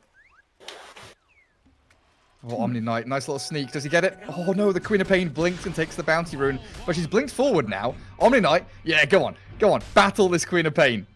Get her out of the lane. Crop's just going to blink out here, surely. There's no mana for a heal. Omni can't actually pull it off, but that's a lot. That's a lot of damage he's done, though. Forcing, you know. Actually, she's going to go back home. Yeah, he's got boots. He's a quick little bugger, isn't he? Look at him. Good lad. Keep it up. A bounty rune for his troubles as well. We do have Rubik taking both of them up top. Again, enabled by this clockwork, but you said they were going to be a bit level starved here. Level 2 clock, level 3 Rubik. And he's starting to get close to level 4 on these Radiant heroes up top. Timbersaw's hit level 5. He's now the unkillable machine, and Ankrad trying to capitalize on that as well, but where's the damage? Where's the threat? If Timbersaw was on top of Sven, then sure, that's a kill, but when you're reaching like that, never really nets you that kind of the kill that you really expect. Regen rune top. Again, you've left FN alone mid lane as well. Like, Lodian's come here to leech a little bit of experience. But you're right, FN's going to grab that regen rune. Easy as you like. Do we expect any early rotations from Bat? Like, Queen of Pain makes a couple here and there, but is Bat just going to be rushing towards Boots of Travels, do you reckon? Like, farm jungle, sit lane? Yeah, exactly that. I think once he has the bots, it allows him to rotate around the map without too much pressure. Pre-bots, he could easily have a failed rotation, and his game could kind of get a little bit awkward. So it's the Quop's game to utilize that ability of rotating early, I guess. Oh, Seneko, he's trying his hardest to be bottom, but like, it's so awkward actually. You're an Omni Knight for your Timbersaw. He's actually doing an alright job. He killed the catapult because, purification is in the name. It's pure damage, and was able to kill it. Now he's He dead. might die here now, though. Yeah, he's very looking much dead, pretty mate. screwed. That's the freebie, but you're right. He is holding on for that tier 1 to stay alive. As Clockwork looks like he's going to go hunting here, scouting any stacks, find the Sven, maybe low HP, but Dream has Mask of Madness and he's pretty healthy. He can now swing up towards the top. Radiant Triangle, which is already pre-warded by the Dire team. So good little moves here from Nemiga. Yeah. This will allow or activate the Quop at least because what's happening with Bat? He's going on Timbersaw, but Queen of Pain has come in here to save the day. Now Chosen One turns with the Chakram and the Shadow Strike. They Sonic Wave FN, but they heal. Saved by Seneko. And the body blocks onto Clockwork means they can't give chase. So FN, he is out of there, but that is the failed rotation you were mentioning.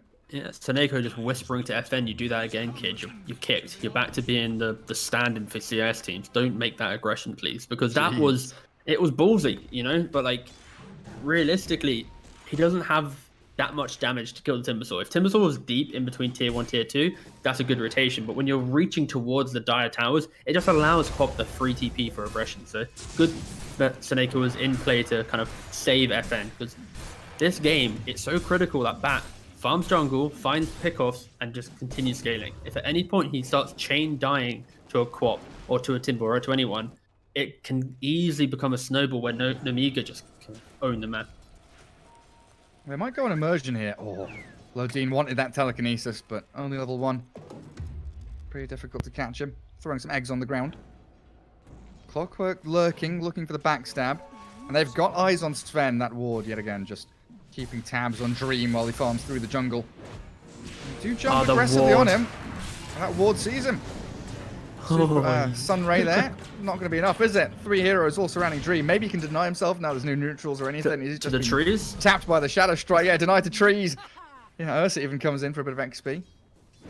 Depending on the direction of the wind in 7.28, the trees may fall, and you might be able to deny yourself. Little teaser there. Wind mechanics. Of the wind. Wind mechanic. Yeah. If you throw out a magic missile on Venge, if you throw it at the wrong time, the wind can just blow it away. Yeah. Oh, jeez. Didn't we try this whole elemental damage thing before? That was the biggest pile of, Well, the Cinder Brew. Elemental it. damage. The fire damage does more damage. Yay! No. Because it burns. Huzzah! Not happening. No. Ursa. Enough of that. Being pressured now. I mean, DP, Phoenix, and Omni trialing up top around the Death Prophet now. Queen of Pain really does feel like she's desperately moving from lane to lane to find rotations. We'll move on to the Death Prophet. Guardian Angel, though, the Sonic Wave comes and it actually pushes her inside the cogs. So that allows the Battery Assault to tick her over and the final clapdown from Ursa. I guess a killing spree for the Queen of Pain. And Nemiga are really utilizing the space that is being made on the map right now. I think the key thing here is the Clockwork tri-laning top. It's put DP at this big disadvantage. Level 5, Phoenix level 4, like they don't really have a game right now in this off lane because of that tri-lane from Nemiga. And now it allows them to just kind of run around the map. And this Quop, she's being extremely active, pressuring bot, going top, just playing around. Meanwhile, Batrider, he's just about to complete his bots. And this will now see where Live to Win. The next fight that Nemiga want to pressure with, it might be a Bat coming in and turning it around. Did you see the lift animation? Yes. Yeah. Telekinesis into Heavenly Grace does absolutely nothing. FN's chasing Timbersaw bottom, trying to cut himself through the trees. Firefly with a couple of stacks in a farm up. Chosen One's going to turn and fight this with Lodine arriving. The lasso's there. It's a lot of damage onto the Timber, but the chain will finish him off as he trades his life. FN does bring him down, and I guess he finishes off his travels as well. DP is in a bit of trouble, chased by the Ursa top lane. Oh, that's a bit too far to dive though, isn't it? With Spirit Siphons, old A is happy as you like.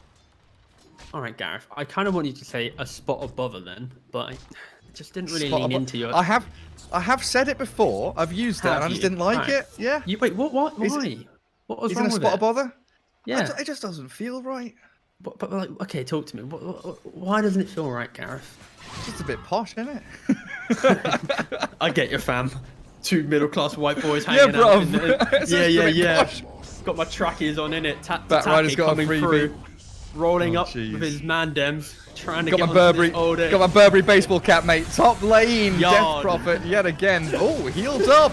That nice little Omni-Knight play, but Sven arriving, not going to do too much there. Back into the jungle you go. Yeah, crikey. Come down my She doesn't really have yard. a game, does she? Yeah, come down yard and do some ting and whatnot. Can we stop this actually? Like, this is so not me. Like, we're really leaning into some stereotypes here, aren't we? We're appeasing the masses, but not the true UKs. Oh, Lord. Sven up somewhere. Yeah, he's He's farming the ancients. ancient. Right. I panicked for a second. I heard the ult. I was like, aggression? No, guess not. I said ancients. He's farming an ancient. Yeah, Poor just a dragon. single ancient. The value of this God Strength is subpar. Oh, he's now standing mid. Extra subpar. To be fair though, he doesn't actually know where anyone is on the map. His vision doesn't allow him to see if they rotated into his jungle, so he is just waiting patiently. Inefficiently, you know. It's Queen of Pain's farming jungle. You don't really expect that. Right. She's not far off Orchid though. Like 500 odd gold.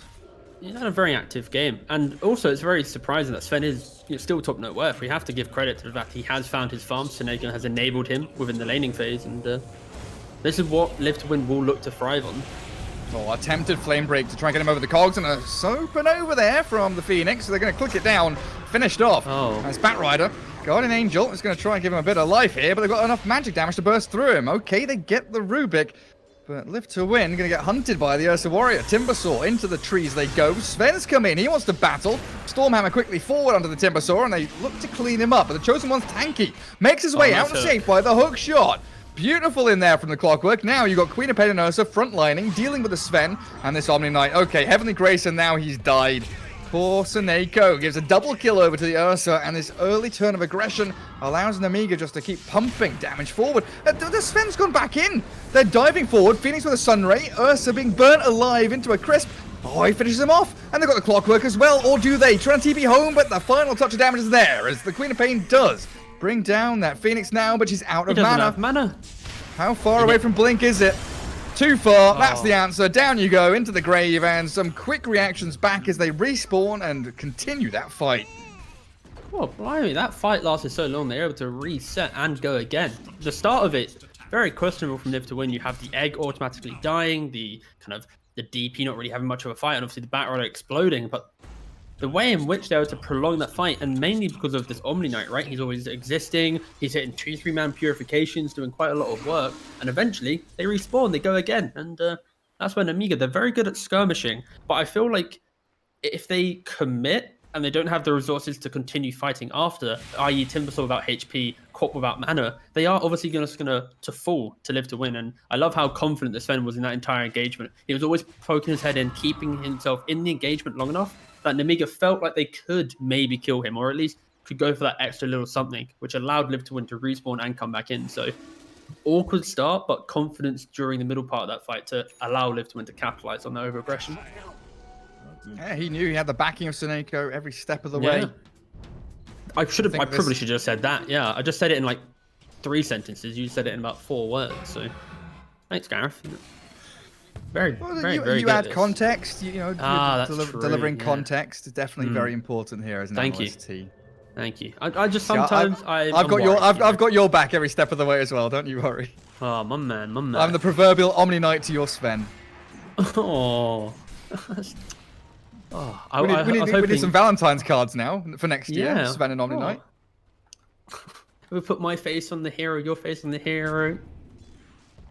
And then it can be like me with the Ag Storm hammering in, and then you're behind like, team, wait up, trying to grace me. I'm like, no. Well, there's no one here to save the Ursa, is there? No, he's just dead, isn't he? Yeah, he's gone. Oh my god. And that's Blink, Boots of Travel, Batrider now. You know, he's up there. He's able to do a lot. Very active. And they've got DP ulti to take tier 1 with a catapult wave behind them. there's no way in here for Nemiga. They've just got to spread out across the map and try and get this Queen of Pain with that Orchid into a fight in the next couple of minutes. So that Orchid's an investment. You want to be able to, you know, actively find kills and hunt people down. Is DP that kill? She's got Ghosts coming back to her. She's going to heal up decently. Hook shot and Cogs. And they've got Rubik arriving. Yeah, not enough. Not enough indeed. But you can see how Lift to Win are kind of aligning their tempo, right? The Sven is complete free farm compared to the Ursa. You're going to have the scaling factor. They can now start fights with the Batrider, the Blink Initiation. And when DP doesn't have ult, of course, she's very squishy. Look at her items. Look at the way that Afterlife played game 1 as well.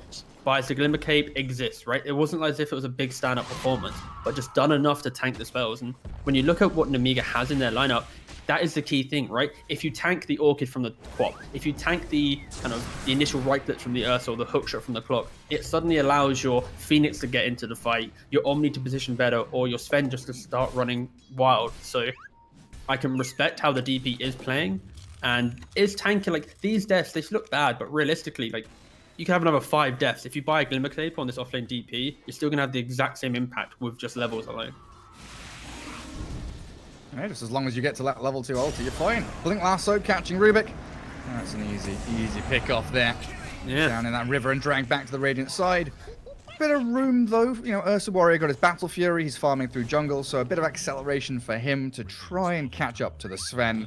But we've seen this time and time again. Heroes going Battle Fury to keep up with the Cleave and the God Strength, and it just feels like it very rarely works. Exactly that. Like, normally, like when I saw this Ursa pick, I thought unlock an early Roshan, go for that early pressure and try and make the map feel small. But because Live to Win have been the ones reacting to this aggression and going, oh, okay, Batrider on bot lane. Just being a little cheeky devil. Doesn't actually have the lasso, so kind of some fake hype there. Because the Ursa is unable to really capitalize on his team's aggression and he's going for the Battle Fury, they now have this offset in timing where they can't go for early Roshan. They can't go for these early fights because they are running into the Omni and Phoenix and they have to scale.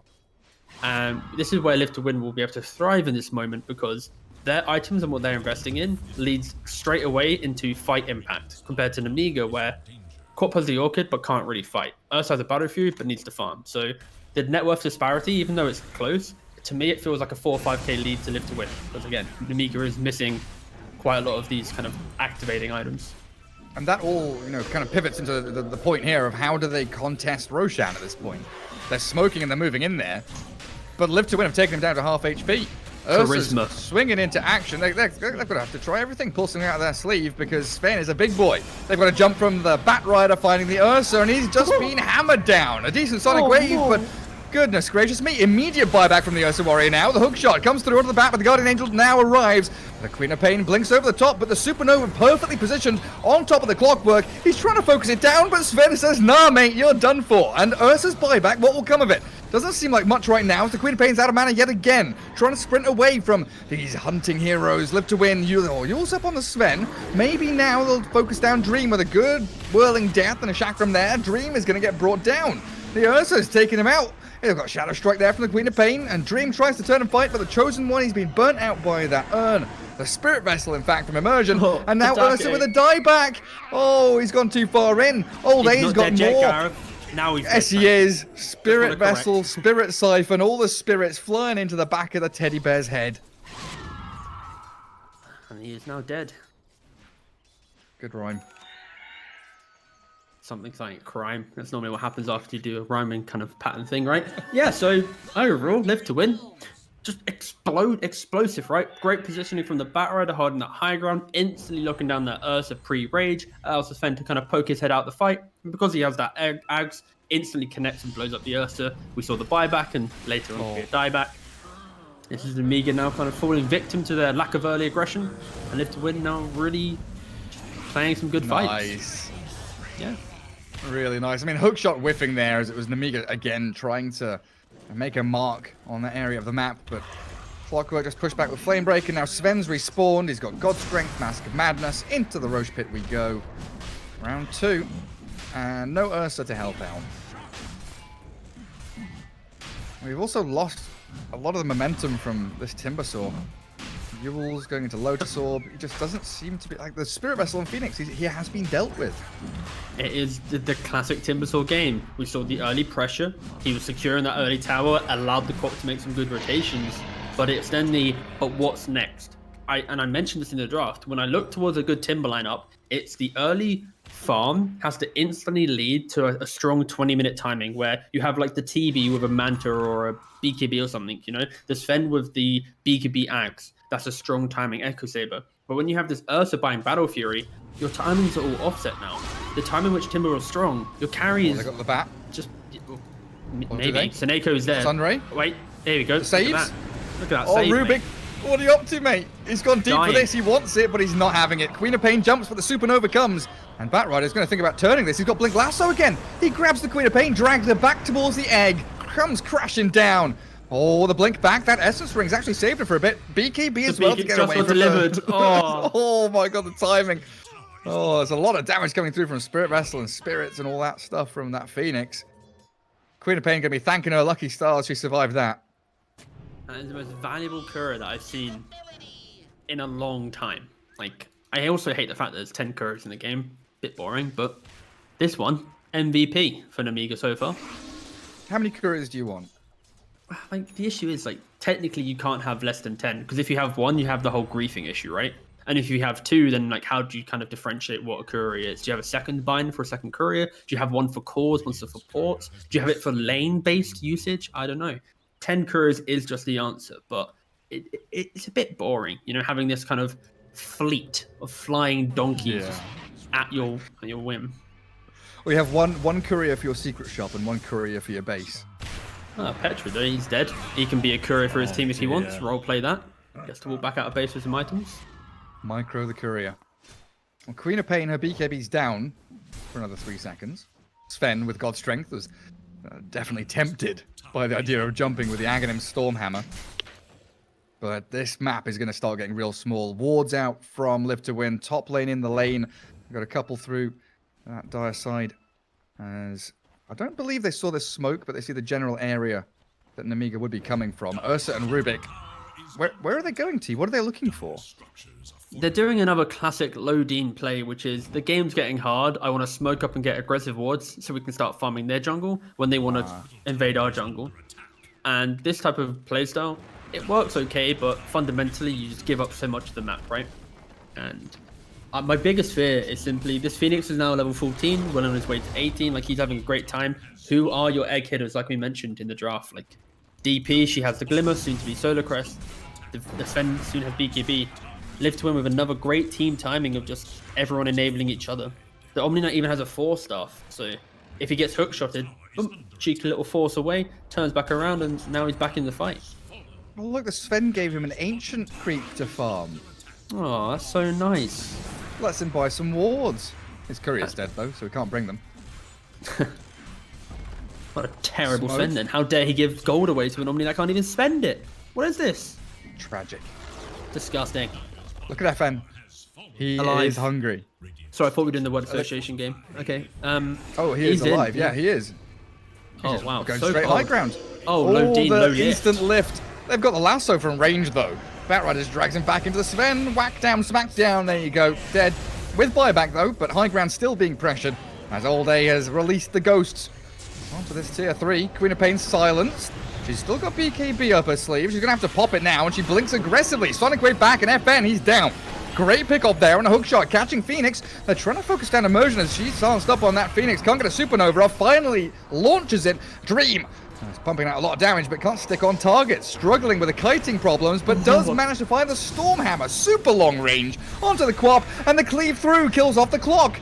Aegis is gone, but the Phoenix yuled up. Do we have a TP out? We do, and Sven is trying to bail away as the Phoenix does get telekinesed up.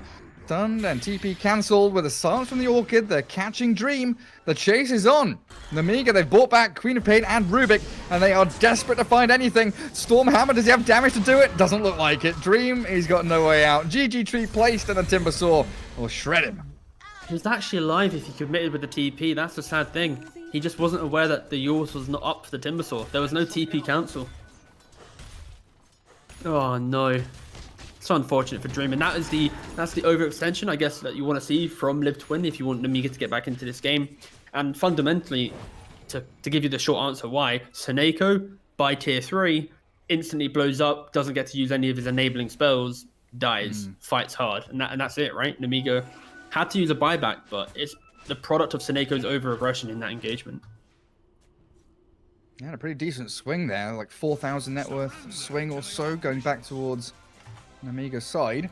And they're immediately out on the map into this Radiant Triangle, looking for any targets. So they hook-shotting, they are. Clockwork straight onto the Omni, but a force staff back by the Bat. And now the Clockwork's trapped. He's created this cage, and he's been pushed out of it. The BKB from Queen of Pain to allow her to blink away, but they've lost that immediate initiation hero. Live to Win all grouping up together, waiting for the Sven to respawn. Should be in a good spot to go back for round 2. Radiant's bottom tower is no more. At least Roshan in gets 2 a, minutes, yeah. gets a tower. Yeah, look. You go, Timbersaw. It's the second tower in the game for him, kind of. After the tier 1 bot. Kind of a rough game for him. Again, mainly based on his Ursa wanting to farm a lot rather than fight, so bit awkward. Yeah. He's got a 10-second BKB on Ursa now, so maybe he's able to focus down the egg when it does come. And that's about it. This BKB will allow him to hit the egg. Other than that, nothing really. Not He doesn't much. really do any damage. He's not going to be able to eat through the Omni Knight ultimate. He's not going to be able to lock down the Bat Rider because he doesn't have an Abyssal Blade or a Basher. So this is very much a defensive BKB to simply deal with the egg. It may be a fight turner, but I just think when you look at the Sven's items, when he completes the Crystallis, that's going to be enough to cause some havoc. What do they have to dispel Guardian Angel? I'm just thinking about, like, what does Ursa go next? Like a Nullifier or something? Realistically, he needs a way to get out of Lasso, so I'd argue Ags is probably the better item here. Because he is simply dying to the initiation of Bat plus the Superman of Sven. If they can remove that, then maybe they can take a fight. But it's so hard. It's one of those games on Ursa where you need the BKB, the Ags, the Abyssal, the Nullifier, the whole shopping list, the kitchen sink of items to be able to play this game. Does Yule's dispel it? Oh, Lotus Orb there. Turns the lasso around on the Bat. The Guardian Angel comes right on time as a great Sonic Wave rips apart Seneko. What a lift. Phoenix dying. No, the Supernova comes just in time. Barely getting away with it, but they're going to shred it down. Focus it as the Supernova's found. Dream now on the run out. Nemiga. Oh, can they deal with the Sven? Looks like they can. A double kill for Ursa and a double for the Timber. They absolutely did. They did it. They just found the fight. Live to Win, again, just grouping up so much at the Cop ult. Insane value. The lift as well from the Rubik, forcing out the Phoenix to have to egg straight away. Like, oh, blimey. Live to Win just kind of taking their foot off the American, I mean, the gas. Don't like saying that, I'm British, the but pedal. alas. The pedal, yes, the pedal, that's the thing that makes you go vroom vroom in the car, or beep beep if you're a Pangolier. But yeah, they poor positioning just really allows Nemiga to win a fight. I just didn't expect them to win. I didn't think Nemiga had it in them because the way in which Live to Win were able to play around that initiation. But the Lotus Orb on the Bat Rider, preventing him from disconnecting one of their heroes, and then DP, she just blew up, right? Like, she just died. And from that point, I didn't see DP in that fight. No. She's got ghosts available, but She popped. All right, you know what? Thinking about FN needing a BKB or something now. Slowed up the old net worth thing. So Live probability, Dota Plus, they counted Live to Win as favourites. They were like 75%. Maybe even higher if I could do count. It's like 80%, if not higher. It's now like 90%? 60, 90%, yeah. Mate, I got so confused for a second. My brain just stopped working. I saw a number. I was like, percentage. Yes. But yeah, that is... Yes, big number. And now Nemiga, they're kind of turning it. It was like the perfect fight for them. Queen of Pain's found so much value from it. Now she's got Lincoln Sphere. They couldn't kill her during Lasso just then. Like, they jump, they catch, can't kill. Not without the Sven. Really struggling with the damage as a hook shot, connecting. FN gets pushed back. Lotus Orb comes and he forced staff to the high ground. Yeah, Timbersaw's going to be careful going too far forward there as Sven is lurking in the shadows, waiting with his BKB ready. What's he up to? Silver Edge coming? Yeah, he's looking for it. He's hoping. Live to Win now. They want to look at their next. Yep, that is going to be a key thing. They're going to look to either make a pickoff play into Roshan, or at least fortify around Roshan so that when it is spawned, they can force the fight. Because they do have the superior team fight with that egg, with the lasso, the DP ultimate, and Omni enabling. The issue is right now, they are just kind of... They're grouping up so heavily that suddenly this Timbersaw is doing a lot of damage, the Corp's doing a lot of damage, and you can't have those type of mistakes in this game when Nemiga should, at this point, the fight kind of balance should be shifting more towards Radiant.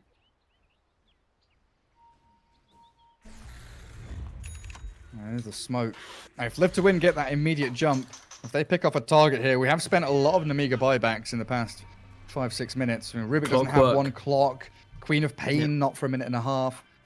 So they have the courier, one key pick off. So Clockwork's courier is in Roshan. They see it's respawned, but Live to Win have no knowledge of this being up, and that's why they're still looking for the fight. They're still chasing for the engagement.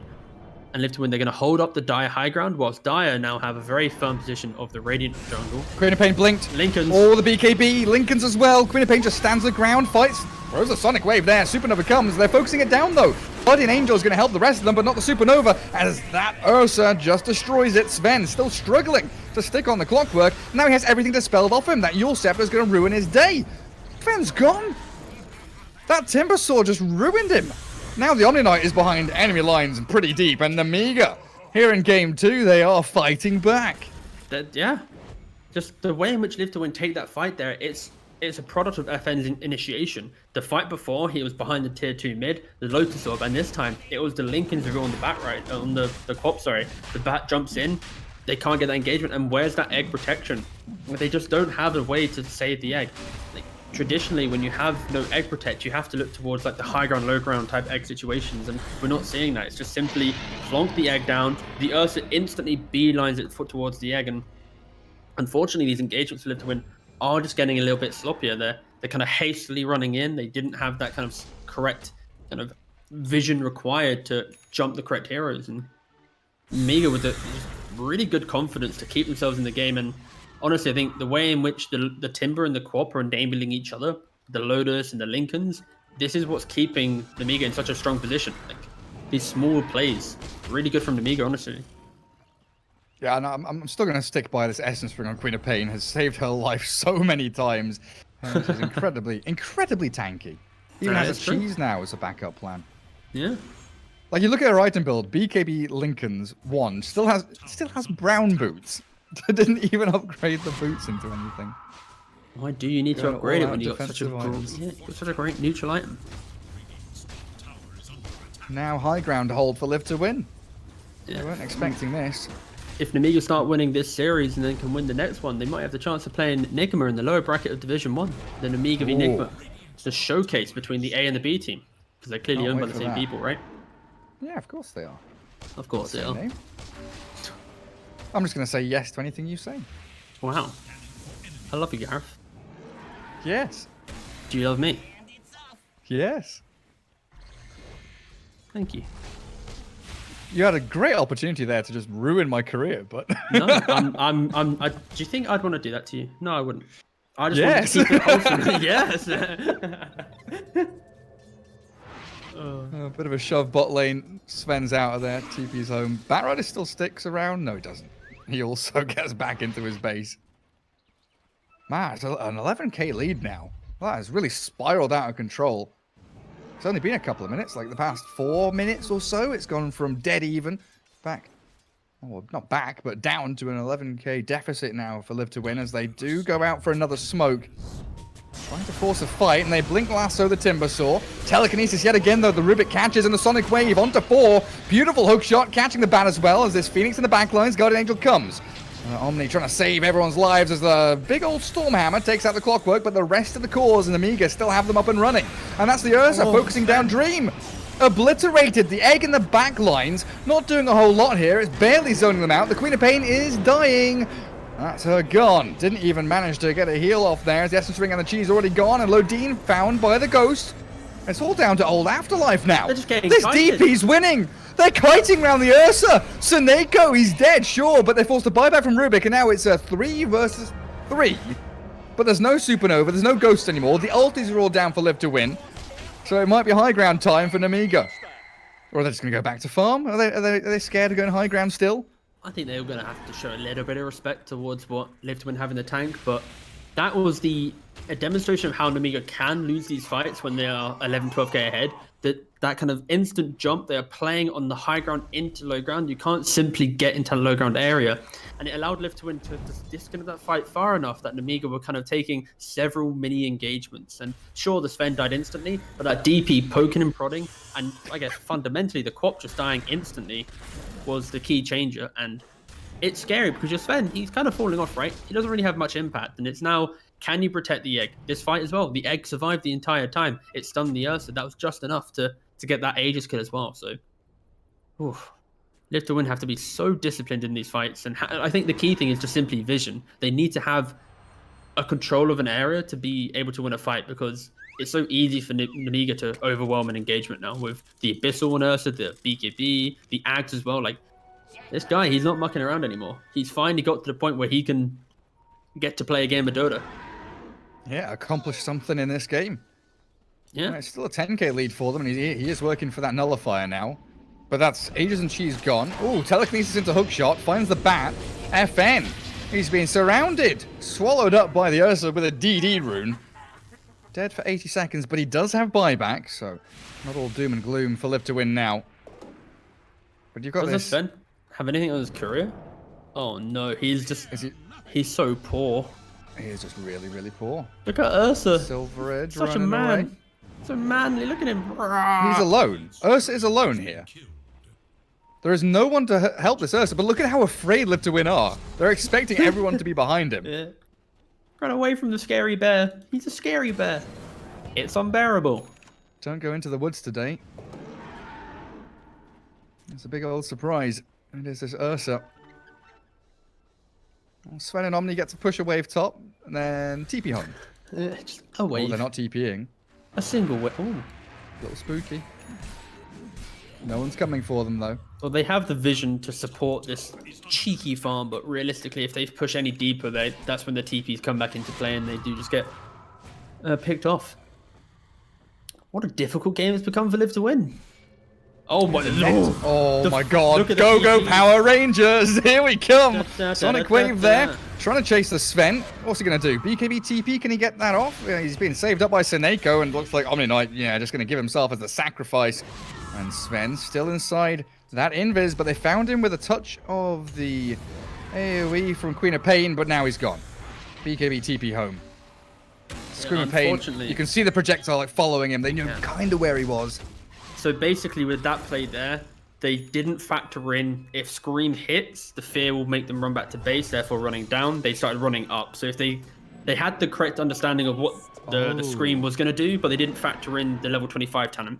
Because if they had that, they would have easily found him. True, true. Mm-hmm. Now, I didn't think about that either. That's right, mate. But DP now. How have they got here so quickly? Immediately from top lane to bot lane. So fast. Quap had a haste, and Ursa's just got a pip in his step. He's got a place to be. That's game 3. Yeah, he's got a... Again with the rhymes. He's got a windlace. Oh, he's speedy. Tier 3 time for Nemiga. See if they can close this one out for themselves. Still a difficult prospect. They're battling into this Batrider Sven Death Prophet with a Phoenix Supernova. Level 3 now here for Immersion. And another smoke as Live to Win look to wrap around Batrider with a nice ward placed down by Seneko. Does see the clockwork. This ward's been spotted though as the focus on the barracks continues from Nemiga, looking to take out the melee as quickly as they can. But there's the buyback. DP wants to enter battle. Batrider, yeah. Blinks away. Does he go on the Timbersaw there? It's a bit difficult when he's got Lotus Orb on him. A little bit, mate. That Lotus Orb does reflect whatever you use on it, so we'll want to deter certain aggressive spells being used. And that buyback from DP, it pretty much ruins the DP's game now. We're not going to see any item scaling there, but it does kind of protect the melee ranks bottom. So, swings and roundabouts. Afterlife sad, but Seneco's happy. 15 seconds for fast spawn on Roche. Oh, Nemiga coming high ground. Oh, they're ready. They have the high ground, and Queen of Pain blinks in with a Shiver's Guard and the hook shot, finding two in the back. They've got the Omni Knight caught up in the cogs. They try and push himself away. Seneko, can he get spells off? Sven is isolated. He's alone near the Roche pit. He's being dealt with by the Ursa Warrior. Yeah, he's gone. No buyback on him. A minute and a half, he's down. And what does the rest of Live to Win do? They run away. They try and hide. Batrider and Death Prophet sprinting back. The fear from the Queen of Pain with the AoE Shadow Strike. Sans returned back by the Lotus Orb. And Timbersaw looking to maybe push up here a little bit as well. The Timber Chain missing though. Don't know how that didn't hit a tree, but the hook shot won't miss. That lands on Old A, and now the Timbersaw can pump damage forward.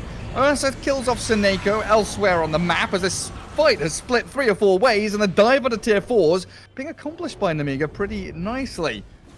But no Sven for a minute, and what's his buyback like? He is 300 gold away. He's not really doing anything in fights anyways, right? Like, with no god strength, if he buyback, all he is just a walking stun. So yeah, Nemiga just really forcing it home, and I don't want to use the term comeback because they actually were in this game for its entirety. I think the main thing that I forgot to mention was just that ability of the Ursa kind of showing up for the game, and Phoenix just dies, no buyback as well. Yeah, that means the early Battle Fury, yeah. Decent amount of damage onto Ursa, but he's got Enrage and he's alright. He's chilling. This time, poking and prodding. Do they get the melee racks? Oh no! Not again. So Timbersaw, go on, slowly but surely. And they'll bring the numbers back up here. Queen of Pain's arrived again. Finally taking a barracks down, and Roshan is 45 seconds away. And Phoenix not being up for 70, that's just 100 gold away from buyback it. There's no bounty runes. Actually, there's 2 bounty runes on the bot lane. If there's some cheeky play of a bat runs down bot, gets the 2 bounties, and somehow then gets the buyback for Phoenix to then get into play, like, realistically, this is a free Aegis for Nemiga. What a turnaround game, honestly. Topsy-turvy. Yeah, a little bit. It also doesn't help that the Sven just kind of ate through his BKB like it was a pick and mix from I can't talk about you. Well, I was gonna say Wolves, but about 3 people would get that. So well, it doesn't exist anymore. It get very niche, very niche. So yeah, but basically, also the fact that there's Woolworths in Australia, Germany, and America that are all owned by different people. They've all got the same bloody name, but they're all different companies. Oh, what? That's crazy. They're all basically the same shop. Hello, hookshot. Hello. Block finds the DP. Hi, Drag DP. her back into the waiting arms of the teddy bear. He's hungry. Oh, that's so he's beyond godlike. Yo, who's a good teddy bear? All right, well, enough of that. Yep, so Nemiga just pushing up again. No buyback from Phoenix, and just trying to take this game to its conclusion. DP, no buyback. Yeah, 5-minute cooldown on it. Yeah, like, at best, it's a 3v5 with arguably a support Sven at this point. He's a walking stunny boy with no damage. Well, they've gone in the back.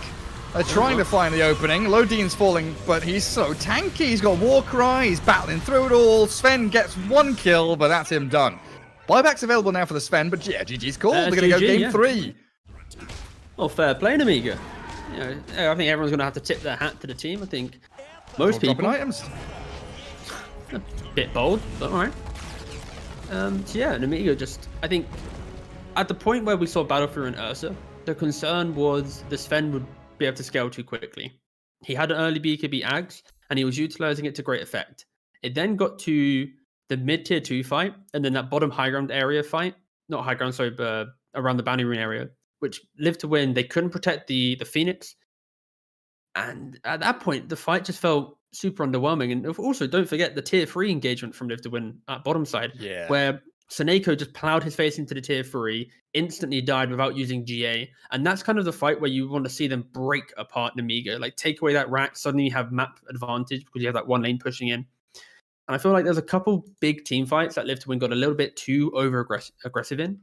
And it kind of stunted their ability to keep scaling well. And if you look at the Sven, he had, Ags, Echo Saber, BKB at 25 minutes. He then gets a Silver Edge at 33, and he finishes the game with just a plate mail after that. Like, he became a support very quickly. You compare that to the Ursa finishing 16, 4, and 13. He had the Battle Fury at 19, and at 27, he had the BKB. That's when Sven was in his prime. couple good fights later, suddenly he's now got Axe, Abyssal, Nullify. Like the difference simply here is that ability for the carries to keep up with the game. When you have the advantage and momentum, this Ursa just was able to buy every item needed compared to the Sen. He couldn't. So yeah, just great kind of discipline from Nemiga. And MVPs for me split between Quap and Timbersaw. The Lotus Orb and the Lincolns, these were the big winners for me. The way in which they kept using it on their different heroes to prevent FN getting those good initiations. So yeah, props to Nemiga, just coming back in game 2. Yeah, it's a bit annoying Queen of Pain dropped all her items there. That's Can't bold. see what she had at the end. But that Essence ring, you know, for a solid 20-odd minutes really did allow the Queen of Pain so much room to maneuver in those team fights. You know, 52,000 damage coming out of the Queen of Pain was substantial. It was the highest number in the game. Huge. Nemiga tying things up 1-1 there against Live to Win. So we're going to go to a game 3, as it pretty much is tournament lives on the line for Nemiga and Live to Win, looking for some of those top spots here in Division 2 of the Epic League. So we'll see you guys after the break.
Everyone, here we are, game 3 of Live to Win versus Nemiga Gaming, as it's all tied up 1 apiece, as we've already been through, where they are sitting in the group stage and all that good stuff. We're going to bang on with a draft here as Omni Knight first pick for Live to Win.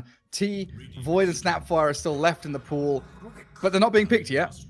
What's going on? It's the same draft. It is the same. Is it Timbersaw again? Oh, look at that. It's deja vu from game 2. Are you rubbing your eyes, making sure it's really happening? Production, are we in a replay? Is this real?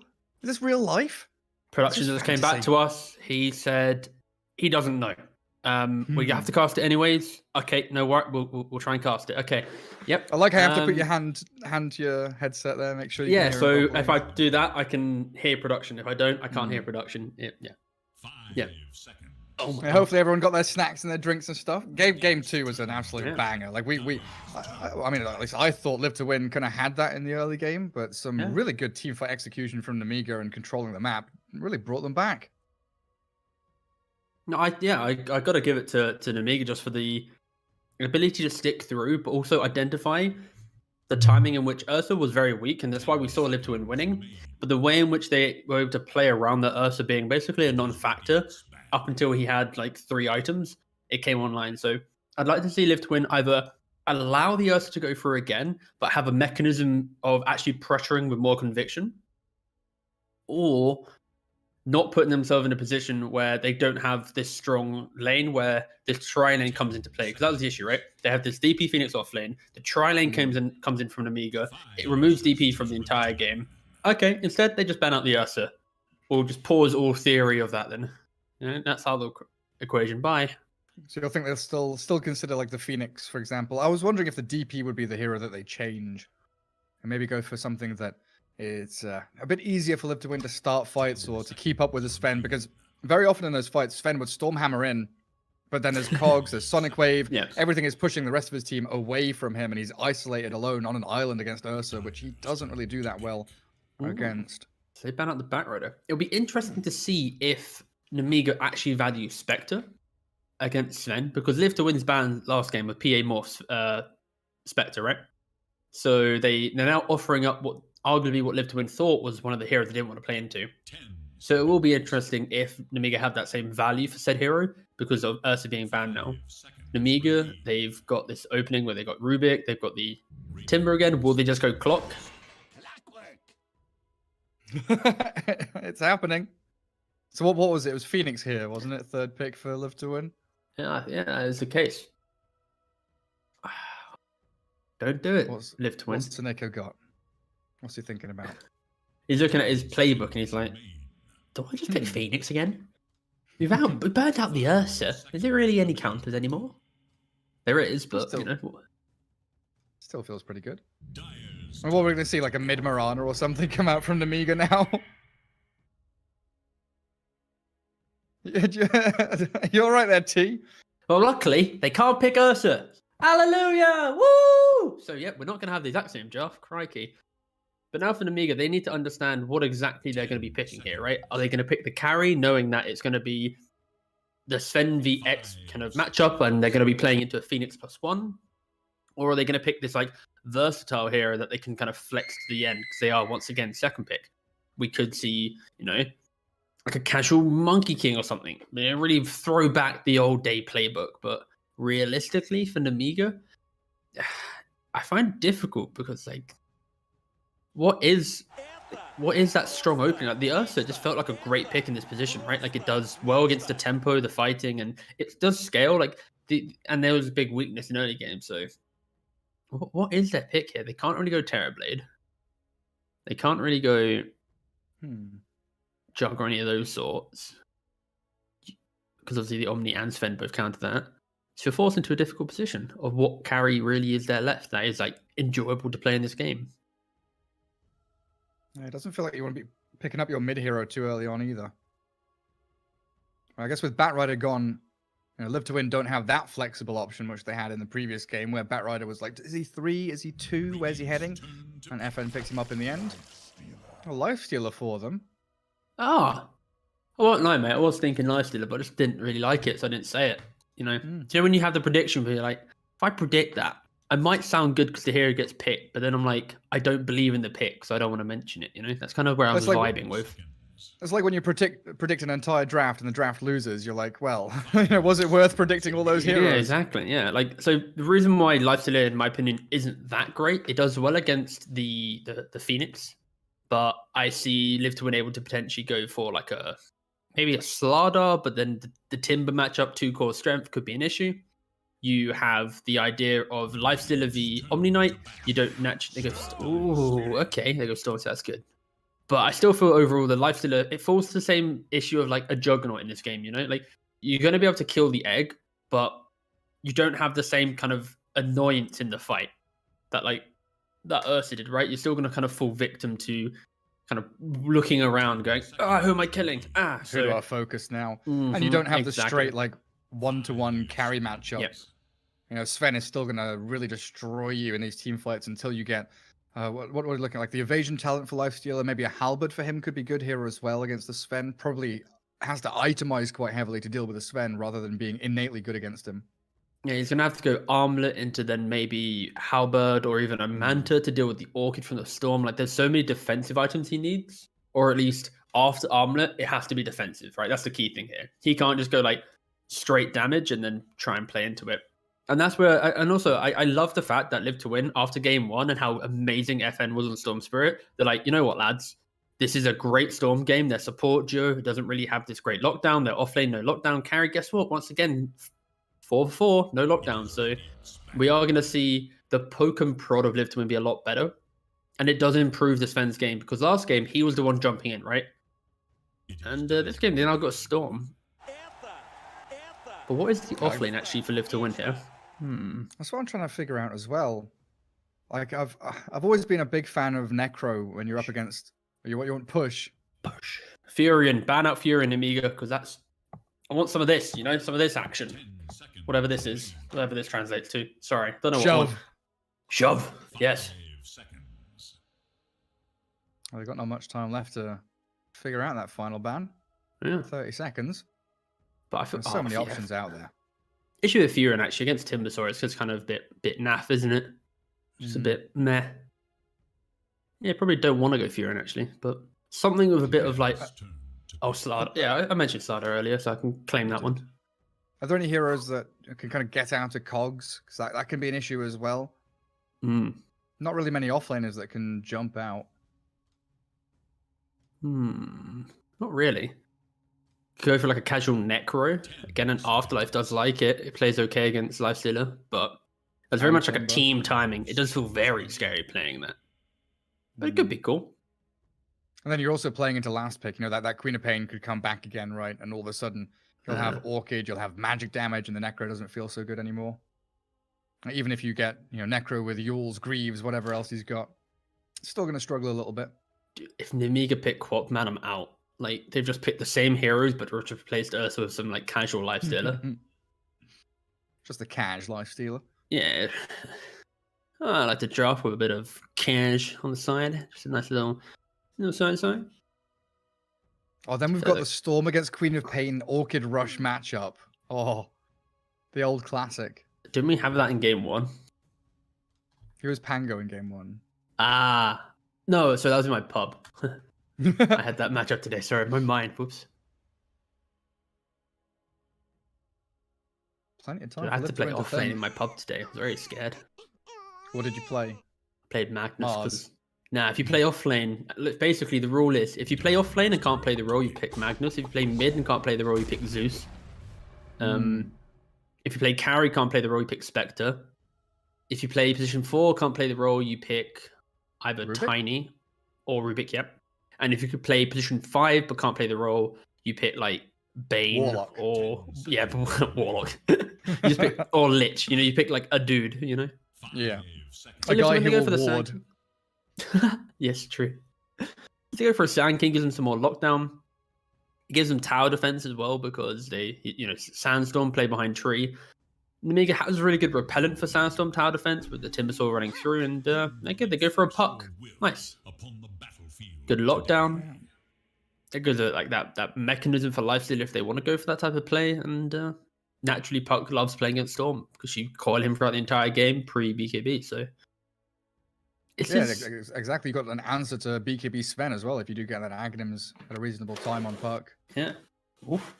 Trying to rearrange my seating position and got my leg on my shorts, and then he just fell over. So that was most enjoyable.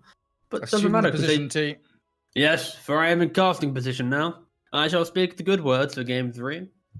The good word should be, Do you like Sand King as offlane? Because I've seen him really struggle. Like if his laning stage doesn't go well, I've seen him like running around level 4 at 10 minutes or something from position 3. You know, what do I get a hood? Do I get blink? Do I get veil? What am I up to?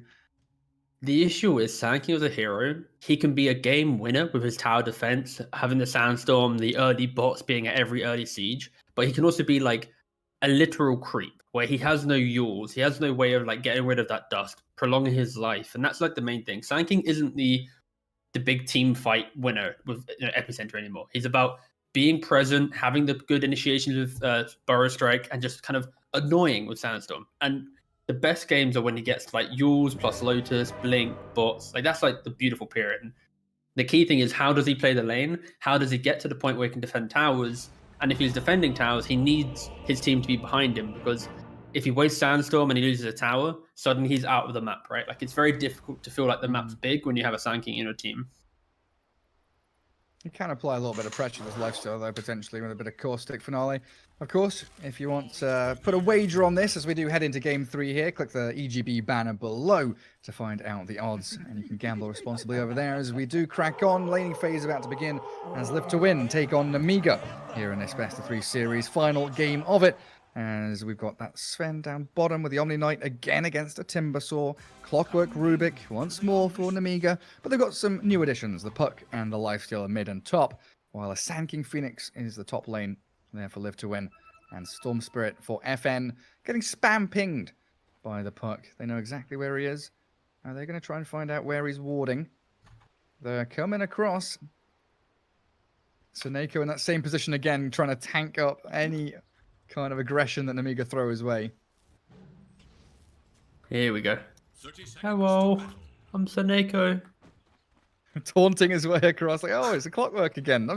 I've seen this before. Battery Assault. Oh, is he going to go Purification level 1 this time? He's holding the point. Cut to caster cameras. I'm rubbing my eyes. Like, what the hell am I looking at? Oh my god. He does go Purification level 1. Yeah, there we go. It's the exact same play. Now chases him back out. It's an exact replay.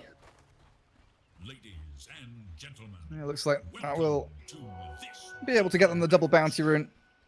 And Old Day is going to gather up a couple top as well. So 2 for 2. Radiant Observer Ward in a bit more of an interesting position this time. Kind of northwest of the mid lane. Yeah, just you have to chop and change these mid wards. If you get into too much of a habit, then it's just too easy to play around, right? Like, but he's not going to see the Clockwork rotating. That's true. It's all, like the thing is though, the question that FN's probably asking himself is, the clock will probably rotate to top lane for the tri lane and then rotate into mid that way, right? Rather than it being the conventional bot into mid simply because of that Timbersaw effect. And that's why the vision is kind of predicting where the clock will eventually want to primarily play. And like rotate into that 4-minute rune as well, probably. Exactly that, yeah. Well, Dream, geez, already down below half HP. This Timbersaw and Clockwork really sticking it to him early on. But this is the interesting thing about mirroring games, right? Like, when you finish this game, Live to Win would have loaded up this replay and gone, okay, this is what went good about bot lane. The clock going top unlocks Sven's game. This was okay. And then Nemiga, they're like, well, Clockwork, you stay bottom a little bit longer. At level 3, when Timbersaw died, that's actually us killing them, right? And then they can even crush this lane if they keep the clock down here. So it'd be interesting to see if there's any adaptations in the exact laning matchup that we saw in game 2. And then Lifestealer top, much more self-sustaining than an Ursa, right? With that Feast, he's innately just able to stick around in lane for a bit longer.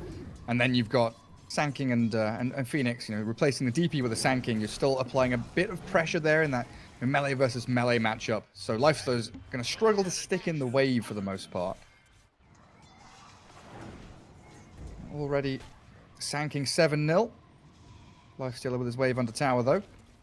Immersion not going for the pull, looks like it was all blocked up. Does contest at least the stacking there from Lodine.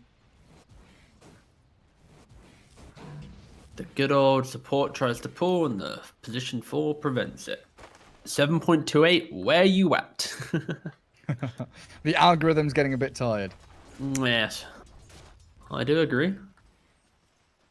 And now look, it's the return. The position 5 gets to dismantle the position 4's ability to pull, even though that would never pull because the creeps are meeting anyway, but alas, theory holds up.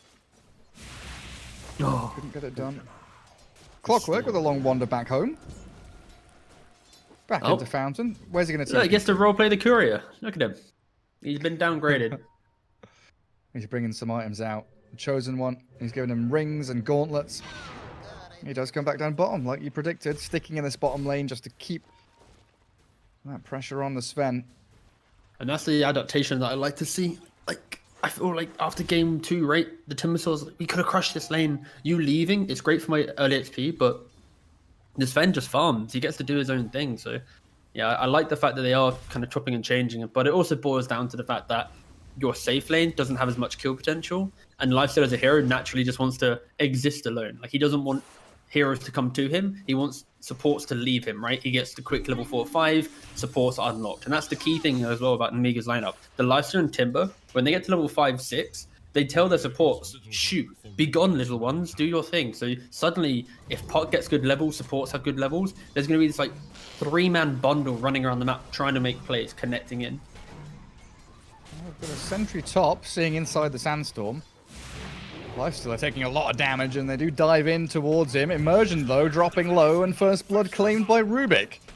Lifesteal just walks on out of there. Didn't have the finishing blow on him, and now he salves, and there's no problems for him. There's a big creep wave here as well for Lifesteal to munch on. Nom nom nom. Thought I'd give you some extra little kind of Context. Yeah, exactly. That's kind of the analyst's job, right? Context. Yeah. It sure is. This is going to turn into a mukbang stream. Let me just get my soup out real quick. Slurpy slurp, slurp, slurp.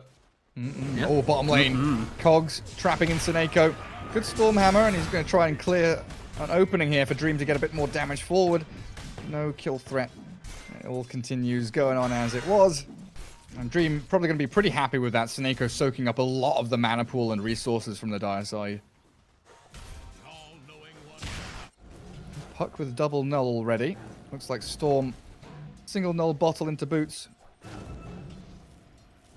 Just farming jungle now is FN. Got that arcane rune to... So bounty rune's about to spawn. We'll see what the engagement's like. Then I'm going to pose a really dumb question to you, Gareth. I mean, Rubik's nearly dying top. Yeah, kind of dived in there. All right. But no one's... Like, everyone's poking and prodding, but not really being able to finish the job. All right, dumb question time. So what would your thoughts be during captain's mode? It also factored into like meta. So heroes had like, do you know when Moonduck did their Midas mode thing, and it factored in like meta and the worth of heroes? It was kind of like that, but like obviously not so memey.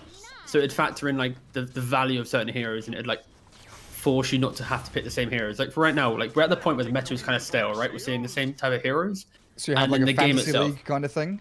Yeah, exactly. So when it gets to like top 3 of the day, they just get like removed from the pool type of thing. So let's say like if OG's playing all like the quirky heroes, no one else plays them, they'll always get them. But if like Vikings always playing, you know, the key heroes, then they're going to get punished for it because they're just following the meta, for example. Coil mid. As a coil and comes 2 mid. supports rotating. He's not going to die though, is he? He's not fine. dead. He turns around and kills them. He's Vortex, now the ball lightning in. He wants the puck real bad. 2 more hits. Oh, can the puck get out of here? The Fairy Fire, and now he'll pick up the Illusion Rune, but the final touch from FN gets the double kill for him. 2 supports rotate into that coil, and they don't get a damn thing. So, dumb question, Gareth. Yes or no? It's really bad, I know. I just don't know if you can just remove a hero like that. But like tournament meta, I mean, right? basically, I mean, if we make it simpler, basically what you're saying is the longer the tournament goes, the more ban slots there are. Like every 10 games, you add another ban.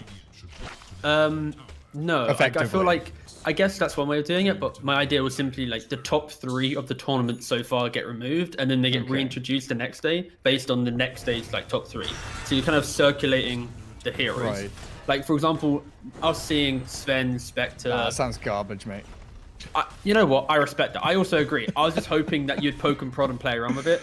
No, I don't like it. Mate, I agree with you. Sounds terrible. Thanks. Great chat, Gareth. There's a game. Can we talk about that, please? Why are we talking about this stuff? So, why am I deviating into these nonsensicals, non sequiturs? I was just testing you, okay? As the analyst, I was testing my limits, and I feel like right now you give me the free pass to ultimate freedom. I was saying literally anything, yeah. I was trying to work out if I could swear, and I kind of backed down because I was too, I was too afraid of the big boss. What a bollocks, mate! Yes. What a great British phrase. Yeah. Alas.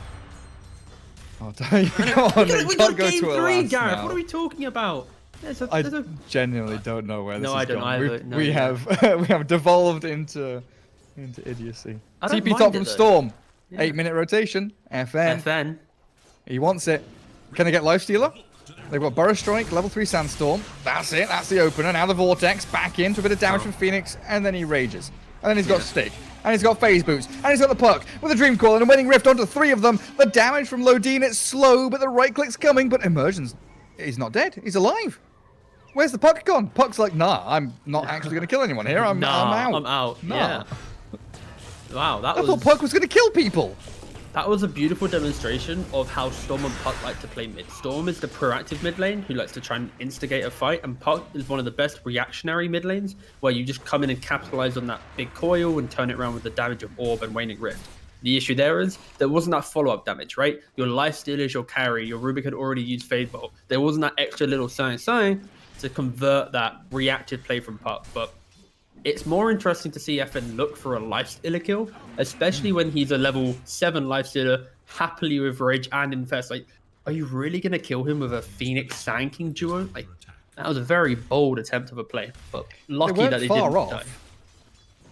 You say that, they weren't far off. They were quite a mile away.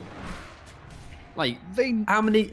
Let's be real, all right? How many times have you ganked a lifestealer, and he's on like a 3rd HP, and you still feel terrible because you know you're not killing him, right? That's exactly what that engagement there is. Fire Spirit's Vortex, he hits Rage, and it's like, oh, all of our chip damage is gone.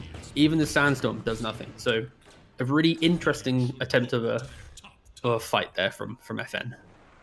Uncharacteristic, some would say. I mean, do you think it's and then FN, characteristic? There's a definitely characteristic all the way from the Puck. As Clockwork does get sniped out, the Storm Spirit, you said he's proactive, he's all over the map looking for kills. And they've tried to open up the jungle a bit for Sven now as they have ditched bottom lane. Tier 1's gone. And that's the key difference, right? Because Clockwork was able to play bot for the best portion of the game, they've got this simple tower taken, the Timbersaw hasn't died, he's scaling pretty well. But no damage there, is there, Gareth? No. Clockwork again, TP's in, he's like, right, I've got another level 1 rocket handle? flare. Wow. Oh, Sven likes that. Oh, he's already got Iron Talon. He prefers the Talon, but yeah. Crikey.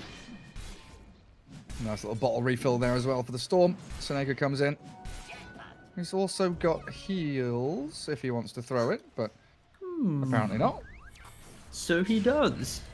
So what does the Timbersaw do now? Because this is a much smoother game than previously. He's taken his objective. Does he stick bot on the tier 2, or is this where he... You go mid. There's a catapult alive. Ironclad is currently defending that. You utilize every catapult to maximum value as a Timbersaw. You like to put your body in harm's way, keep the catapult alive, force the fight behind the tower, and you just slowly close out the map. This is the big difference from Nemiga. They're closing out the map. They're forcing Sven to the deeper corners of the map, and if you suddenly have the Puck activated from mid tower falling as well, there's a gank squad of Rubik Clock Puck. It's going to be hard to farm on Sven. They do have Supernova to defend the tower, though, so it's not easy. And like you've been mentioning after the draft, the old days here with the Sandstorm level 4, isn't he? Yes, look at him. Plonks himself in front of the tower. Yep. Oh, let's just go for Battle Fury, the old classic. I say classic. It was popularized by V-Tune and then kind of picked up by some lifestealer players. Yeah, Sven and Storm find the clock, and now Sven's up top. That's Lifestealer just running straight at him, though. Open wounds. Rubik's here with a Fade Bolt and Telekinesis. Back into the creep wave. Sandstorm stolen also. Not enough damage to kill. Definitely irritating for the Sven, though. What did Phoenix do? Phoenix dives back to get the stack. Does he make it in time? Ooh, not quite. Nearly had that 3 stack up and running for Sven. He's got the Iron Talon. He's just going to stick around in this triangle now, as they will try and defend it as best they can. It does mean, though, with Storm and Sven, that you have a bit of a congested jungle. Both of them do like to farm through a lot of neutrals to hit their timings, right? Yeah, that is very true. But when they do hit their timings, it is going to be a very kind of scary force to deal with. Yeah, exactly that. The question for me is, how's Lifestealer going to feel when he's very close to Battle Fury, in fairness. He's, 1.5 components away, both being the rings. But I feel like that jump from Storm, the fact he's going for the Battle Fury, then he's got an S and Y tabbed in later. If the Storm goes for Bloodstone, then Orchid, you are going to have this kind of kill threat always available on the side of Lift to win onto that carry. FN pops the invis. Oh, they've got the Rubik up top. Dreamcore's there onto the Phoenix and Sand King. Supernova, there's no mana for it. So Phoenix, we're still not dead. The puck can't finish him off, and the orb is going to get dodged. Immersion just sidesteps it off to the right. Oh, goodness. Again, this puck is really struggling because there's no follow-through for the coils. He's getting good lockdown, he's getting good initiations, but the rest of his team's just not really too bothered. Yeah, pretty much that. Spot on analysis there, Gareth. Thanks. I've taken your words, haven't I? It was a cheeky little play by Storm. He was pushing out bot lane, and they brought 3 heroes bot from Nemiga, and he just uses Invis Rune, and they can't find him. So FN had a free run all the way towards the tier 1. Where did he go? Nobody knows. 3 back into mid lane. 14 minutes. Ooh, the fake back. Tower's in deny range. Snake gives it 1 hit and then thinks, should I? Oh, 2nd hit, 3rd hit. He's going for it. Yeah, big deny. Leaves it to Immersion. Blink dagger on Sand King now. See, this is the thing. Sand King's had a reasonably good game. Yeah, that's true. He's got Blink. And that's the key factor for this game, right? You have this covering of the egg. That previous game, the fights went so poorly for Live to Win in the mid game because you'd pop that egg and there wasn't that cover. But in this game, they got Sand King with the Blink Burrow Strike. Eventually going to have a blind if it gets to level 25, right? That's way down the line. They have the Vortex on Storm. They have so many repellents, and this is going to be critical. Rubik. He uses God's Strength. He steals one of Phoenix spells and then he dies immediately. Oh, Rubik using God's Strength. Pretty cute little thing there, as we did have Clockwork and having a bit of a battle back towards that Radiant jungle. But it's a big group up here from Live to Win. And Puck sitting on Yule Scepter that has just been brought out. There's a fresh Yules. But again, that doesn't really help you in team fights to win a team fight or do damage. That's going to make you more survivable, more slippery. But a hook shot in. Maybe now Clockwork is 6 with the help of the Dream Coil. They can dish out damage on the Phoenix. But in comes the Epicenter and the Storm Spirit. And they've got the egg to back them up. Lifestealer's in, but he's been stunned by the Burrow Strike. They're focusing the egg. Supernova will fall. Doesn't land, but Lifestealer hits the ground with a thud. Sand King is under a sentry, so a lift up, but the Guardian Angel comes now. And Puck is stuck around so long inside the Sandstorm, dropping very low, pops the 1, but Rubik, down you go. Orb over the top, does find old A. Very unfortunate placement for the Sand King. And Storm's running low on mana, silenced up by the Waning Rift. FN's got enough mana to zip down to low ground, and away we go. But the gap close. Puck and Timbersaw with a chain and the orb actually getting in on top of FN. Chakram there, but the heals and sustain going to get cancelled out a bit. That's what the Yule Scepter's for, trying to spell stuff, but it doesn't get rid of Heavenly Grace. It's still up for the FN Storm. And now Emergen's back again. He's respawned. He dives forward. Clockwork's returned to battle, but the puck has been destroyed. The FN's going to get battery assaulted down, though. He couldn't actually ball lining away. The battery assault stops him. And now Clock and Timbersaw. There's another hook shot. Where's that come from? Emergent just respawned, healed again by Sineko. The Burrow Strike, beautiful from Old A. Earn up, Immersion. Oh, we've got the Chosen One chasing him. Do we have a Chakram? We do in a second, and there it is. Clear up the Phoenix. And in all this time, they'll get the Clockwork again. Timbersaw TP's out, but where the hell was the Sven? They're Lifestealer's picking him. This Sven's got DD. He's killed the tier 1 in the mid lane. Mate, the Sven, he took top tier 1, wadded his way mid, took mid tier 1, and then retreated back to the jungle. 10k net worth. Oh, this is... Oh, Jeez, I bet Dreams is absolutely chuckling. Good job, team. Yeah, you killed a few of them. We lost a few, but it was all worth it in the end for the greater good. Oh, Sven just licking his lips on the farm he just got from there. But also just the way in which FN was able to utilize his mana to go from like high ground to low ground, really prolong the engagement and just make it awkward to kill him. Eventually he did die, but it's just that time spent. You had the respawn from the Phoenix, the respawn from the Sand King, like just so many things coming into play. And FN getting called at the top again, but where's the damage? Oh wait, there's a hook shot. There's a and the lift. Stolen remnant, and there it is. There it is. Finally, they needed level 4 stolen static remnant from the Rubik to actually get the job done. Yeah. Like, I was worried if it's Puck and Clock, he just lives there. But Lodine just coming at the end provided that extra little bit of lockdown to get the kill. I was very worried that was going to be another FN escaping, but 2 deaths in a row from FN. So he is 200 gold away from his Bloodstone. That's the thing. He's Not being the super worst. greedy to try and finish off that Kaya, isn't He he? is, To get yeah. the Bloodstone done. Think about the heroes that they have as well. Like, they're naturally very greedy. Sven still not Stormhammer, complete- God Strength. Rubik, where did you go? Where did you come from? Where did you go? Something. Catman Joe. Cotton yeah, Eye, so Cotton Eye Joe. Cotton Eye. I just thought I'd butcher it for the memes. Just put Scatman Joe in there. Just get my little band right. Yeah, so Sven really just picked up his BKB, and I think the real concern is going to be the previous game. His issues against Timbersaw was he went for so many aggressive fights. When he got to like the game-winning engagements, he had a 6 or 5 second BKB. I want to see this Sven make sure his usage of BKB is with much more conviction. We could just see a repeat of the last game. I guess the key thing here from him. He does, but again, he doesn't really want to go on him. The key thing here is though really. he's queued up the Crystallis simply because when he went Ags last time, he fell off a cliff in terms of damage. So he's going to delay the Ags just to get one cheap damage item into play, and then he might look for the Ags later. Especially when he already has the initiation through the Storm and the Sand King, there's less kind of pressure on him being the guy once again starting the fight. And against the Lifestealer as well, because the rest of your team is magic damage. You are the only real physical damage here, so it's down to another you to kill coil. Lifestealer. Yeah, FN's going to snap it. Half HP, but Guardian Angel and the heals. In we come. The hookshot blocked by the Sven. Clockwork's in there, but I don't know for how long. The Sven's focusing him down. There's a good egg on the back, and now the BKB from Dream. Whack into the clock. And Nemiga. They are trying to scramble back to safety. They initiated this fight, but they didn't have a chance to continue it. So in terms of resources used there, that was an egg and a BKB on Timber? Sven. Yeah. Very far forward. Stolen heal there. The purification's good. Onto the Timbersaurus. Sven is now being munched on by the Lifestealer, but he's tanky. He's a big boy. Lotus Orb. That's a Timbersaur who's going to get infested inside, and now the old Sand King's down. No longer alive, and Timber just wants to keep chaining forward. Got strength there on the Sven, but he's Yuled up. What's he got left? Nothing. This Timber destroys him.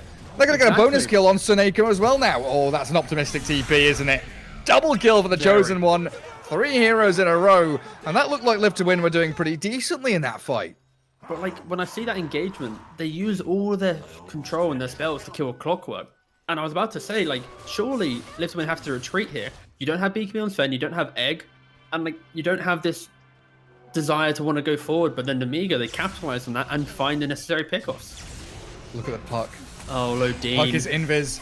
That is, yeah, Storm. Oh, ball lightning away from Rubik, but burnt by the fiery spirits. Now, Puck had him coiled, but again, it's just that lack of damage. Clockwork, I think, was considering the hook shot, but unlikely to. He was actually take him dabbling. down. He was pondering on the thought.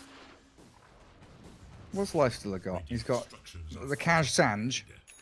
Yeah, Battle he's about Fury to. Sanj That's into about to AC? come. Yeah, it's about to come a Sanj and Yasha most likely, or it's a Halberd, or it's no wow, it is just a complete cash. The cash. It's the Kaj Sanj. Wow. Yeah, because I saw him queue up AC, and I was watching the courier flying with nothing on it towards the secret shop, and I thought, is he going to buy Halberd or?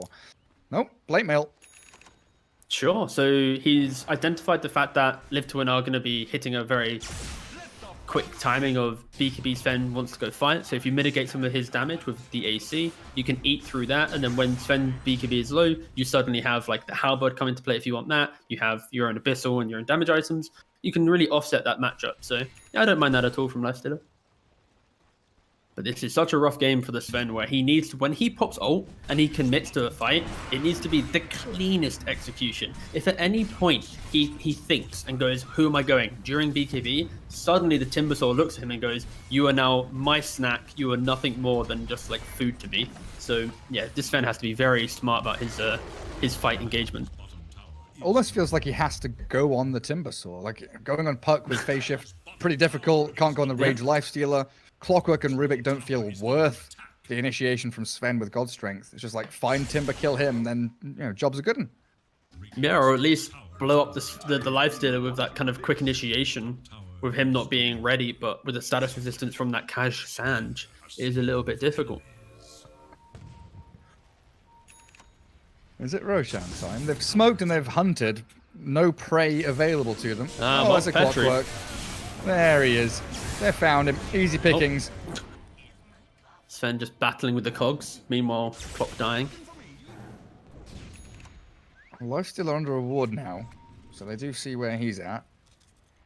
I think a few pings onto Roshan. Nemiga under the impression that Live to Win would go into the pit, but they've smoked up again. Lifestealer moving forward. Scouts out Seneko. There's the smoke, but the two-man. Nice burrow. Great initiation, but the counter from Puck. The Dream Call on them all. Loading's died and buys back immediately. Sven's trying to whack into any target he can find, but the infest in the Timbersaw gets the Lifestealer out of danger. They ball in. The Lotus Orb returns that Vortex back, and it yawls into the air. But a burrow strike again. Old A making sure he can continue this fight and stop the Rubik from having any impact. And Dream, will he find him? The Fire Spirits take him down, but Dream's in trouble. He needs all the help from Seneko he can get. Egg is looking decent, but they've got the takedown. The burst strikes from Old A on cooldown for 5 seconds now. Still holding Epicenter though. And Live to Win. 4 heroes strong, still ready to battle. Do get another burrow in onto Clockwork. They trap the Sven inside the cogs with them, and a Vortex into Stormhammer, overlapping the stuns a touch. And they've got the Sven stuck. No, they don't. Heavenly Grace yet again. Epicenter blink. Who do they go on? They want Lifestealer. Leave the Puck alone and take him down instead.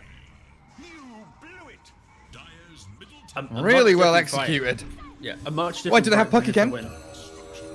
Blink in 2 seconds from Sand King? No, never mind. Fake hype. Fake hype. Very optimistic there, pal. Yeah, so very different fight from Live to Win. They were able to kind of condense the entirety of Nemiga around that egg. They had the great jump, but also these burrow strikes. The way that Sand King was playing on the edge of the fight, just kind of locking down and enabling the fight to continue. And simply Sven, when he locked onto a target, he was able to actually output damage. He wasn't kind of lost within the fight, and there wasn't that Timbersaw threat, especially in this fight.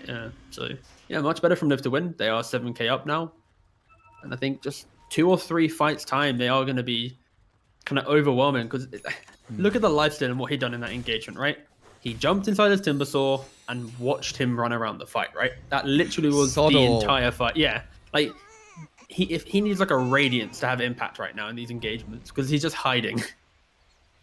And the Sand King is becoming a big problem for them. There's like 10 burrow strikes in that fight. They do smoke towards the Sven though, Heavenly Grace on him, but they focus the Omni Knight instead. Coil and hookshot. Seneko tries to retreat, but the force staff's not enough. But the Stormhammer landing, Puck's gone. Clock's gone. Now the Puck's gone. The Storm's up in the air. The Yule's is there. And they're trying to get out with the Timbersaw. Infest inside of him. Can they chase forward? They're going to go instead for Lodine. The easy target is the Rubik. And inside that Sandstorm with the Spirit Vessel, they get him. Stormer's got the Timbersaw. They do have him. Lifesteal is still inside. He's going to have to jump out though. They have to fight this. There's no way of retreating. Dream is dropping low, and they do buy back Puck. Dream's falling. They get the kill. The burrow comes too late. But Lifesteal is now isolated. In with the Waning Rift. They silence up the Storm with a Sunray.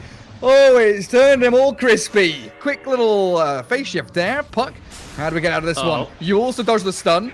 Phase shift again. A Waning Rift and a Blink, maybe, with 15-1 charges. Orb across to the Illusory Orb, and now Waning Rift back to kill off the Phoenix. They get the kill. Puck, absolutely beautiful stuff. And Crad back into the trees with Illusory Orb, and that buyback. It got them something, but it didn't look good, did it, T?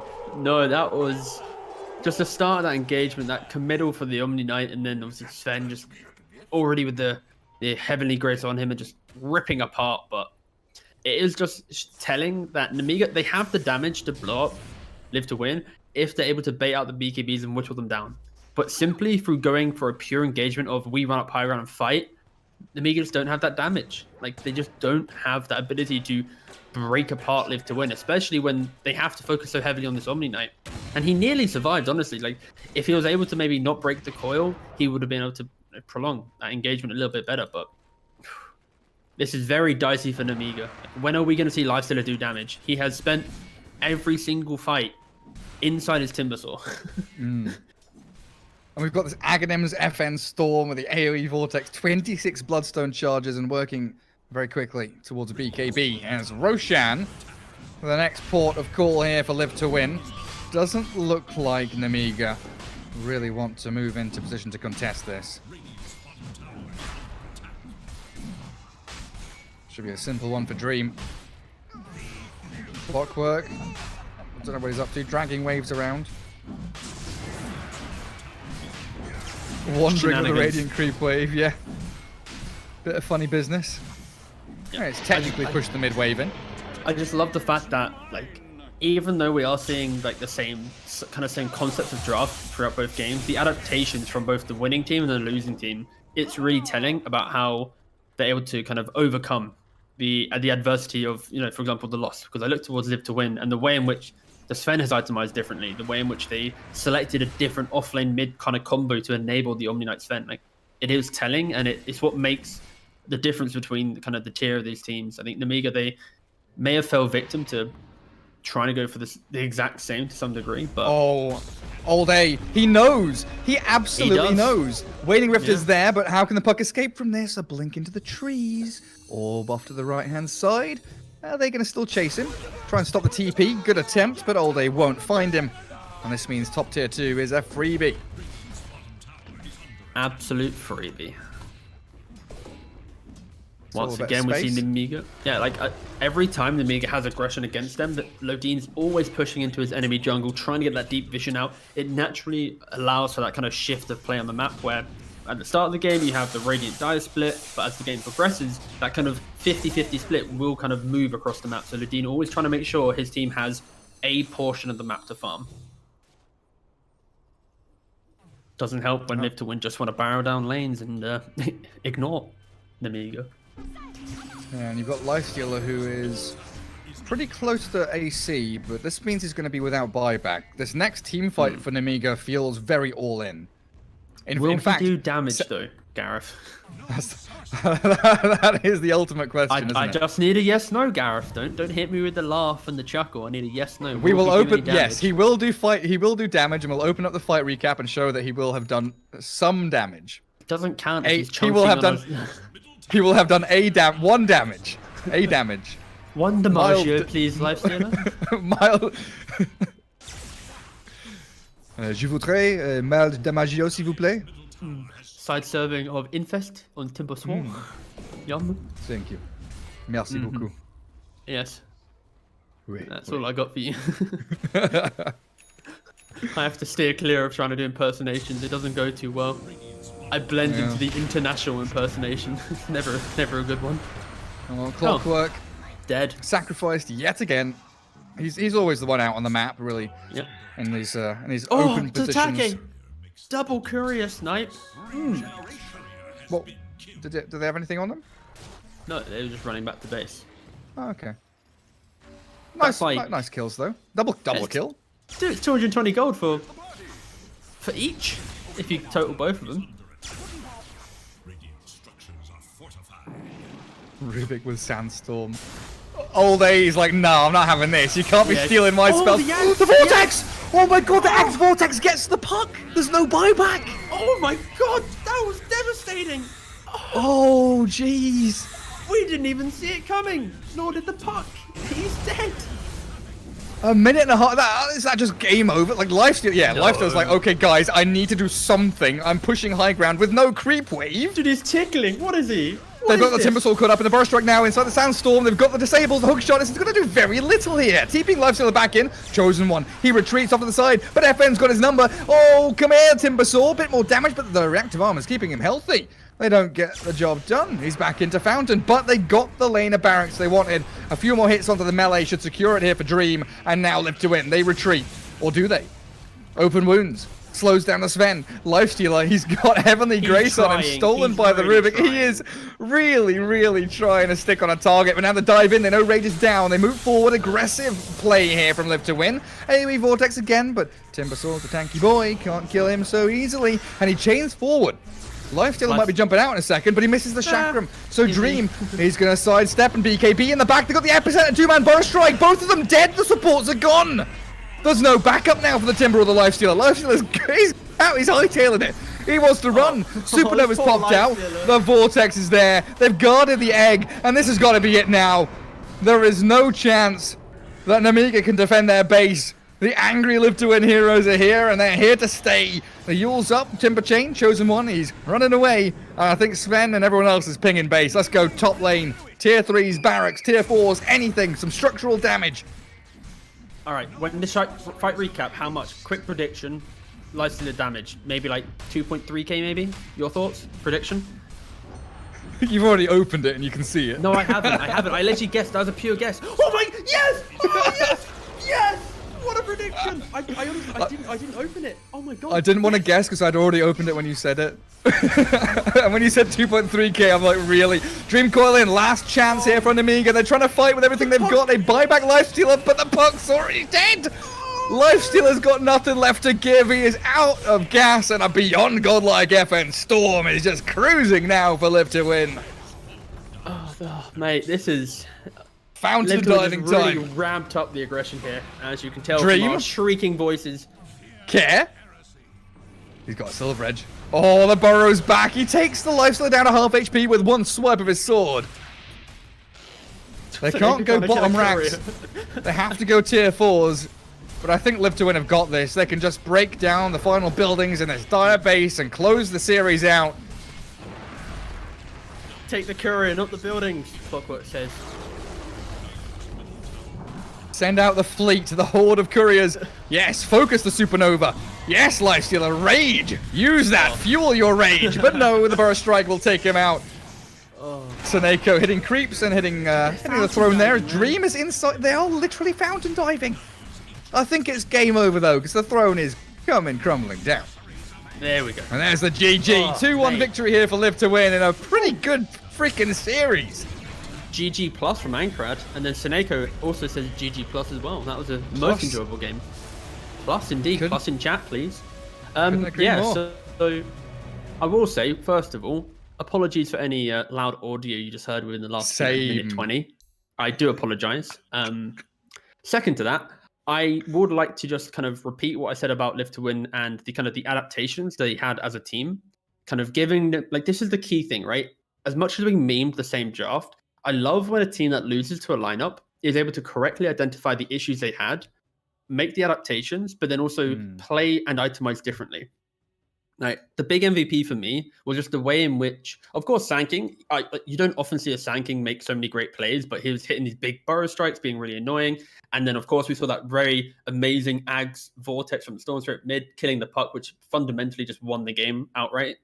But for me, it's the Sven, the way in which he identified, I don't need this Ags for mobility. I need just damage. That was the issue in that first game. He goes Ags, he goes for AC, Silver Edge, and eventually he might build the Ags as like a 5th item or a 6th item. But it's him relying on his team this time, playing around his team, and just the overwhelming ability to swarm their opponent. And when your Lifestealer buys a Battle Fury, he doesn't have the same effect as an Ursa, right? Ursa, after Battle Fury, can go Basher, BKB, and fight. This Lifestealer, he went for Basher, Kaj, Sanj, into then a plate mail, eventually an AC. And at that point, like, he was tickling. He honestly, like, if JJ here was Laerith, there probably is a stat for time spent inside Timbersaw compared to damage. There's probably one way to equate that. And yeah, I gotta say, that was a very unfortunate game for Nemiga, but just the ability as a team to quickly dissect what went wrong in one game and then to overcome that and just abuse that in the third game, just really props to Live to Win. Absolutely, and in such an important feeling series as well as we come to the end of this group stage. You know, Nemiga now looking like they are probably going to be towards the bottom of the table. They're definitely towards there already, while Live to Win looking towards the top of the table with this series win here in Division 2 for the Epic League. And yeah, that's it. That's it from me and UT. That's a pretty freaking good series for our one series of the day. Yeah. God, again, very sorry about the audio. Okay, just gonna put it out there. Very sorry. Yeah. Sorry about the French pronunciation as well. That too, yeah. But everything else, I think, was tippity top shape and great stuff. So yeah, yeah. But yeah, coming up next, Gambit against Spider Pigs, as you've got another series here tonight, and I believe it should be Killer Pigeon and Pycat taking you through that series as well. So for me and T, it's good night, and see you guys tomorrow, I believe. EGB, your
up that momentum. Like, Faven can definitely do the same. And interesting, York in this round. So potentially just off the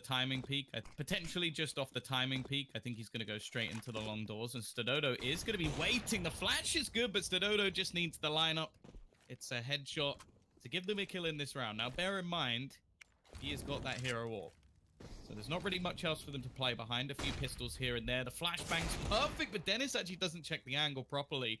Twice now, a player has been blinded, and twice Sprout have failed to capitalize.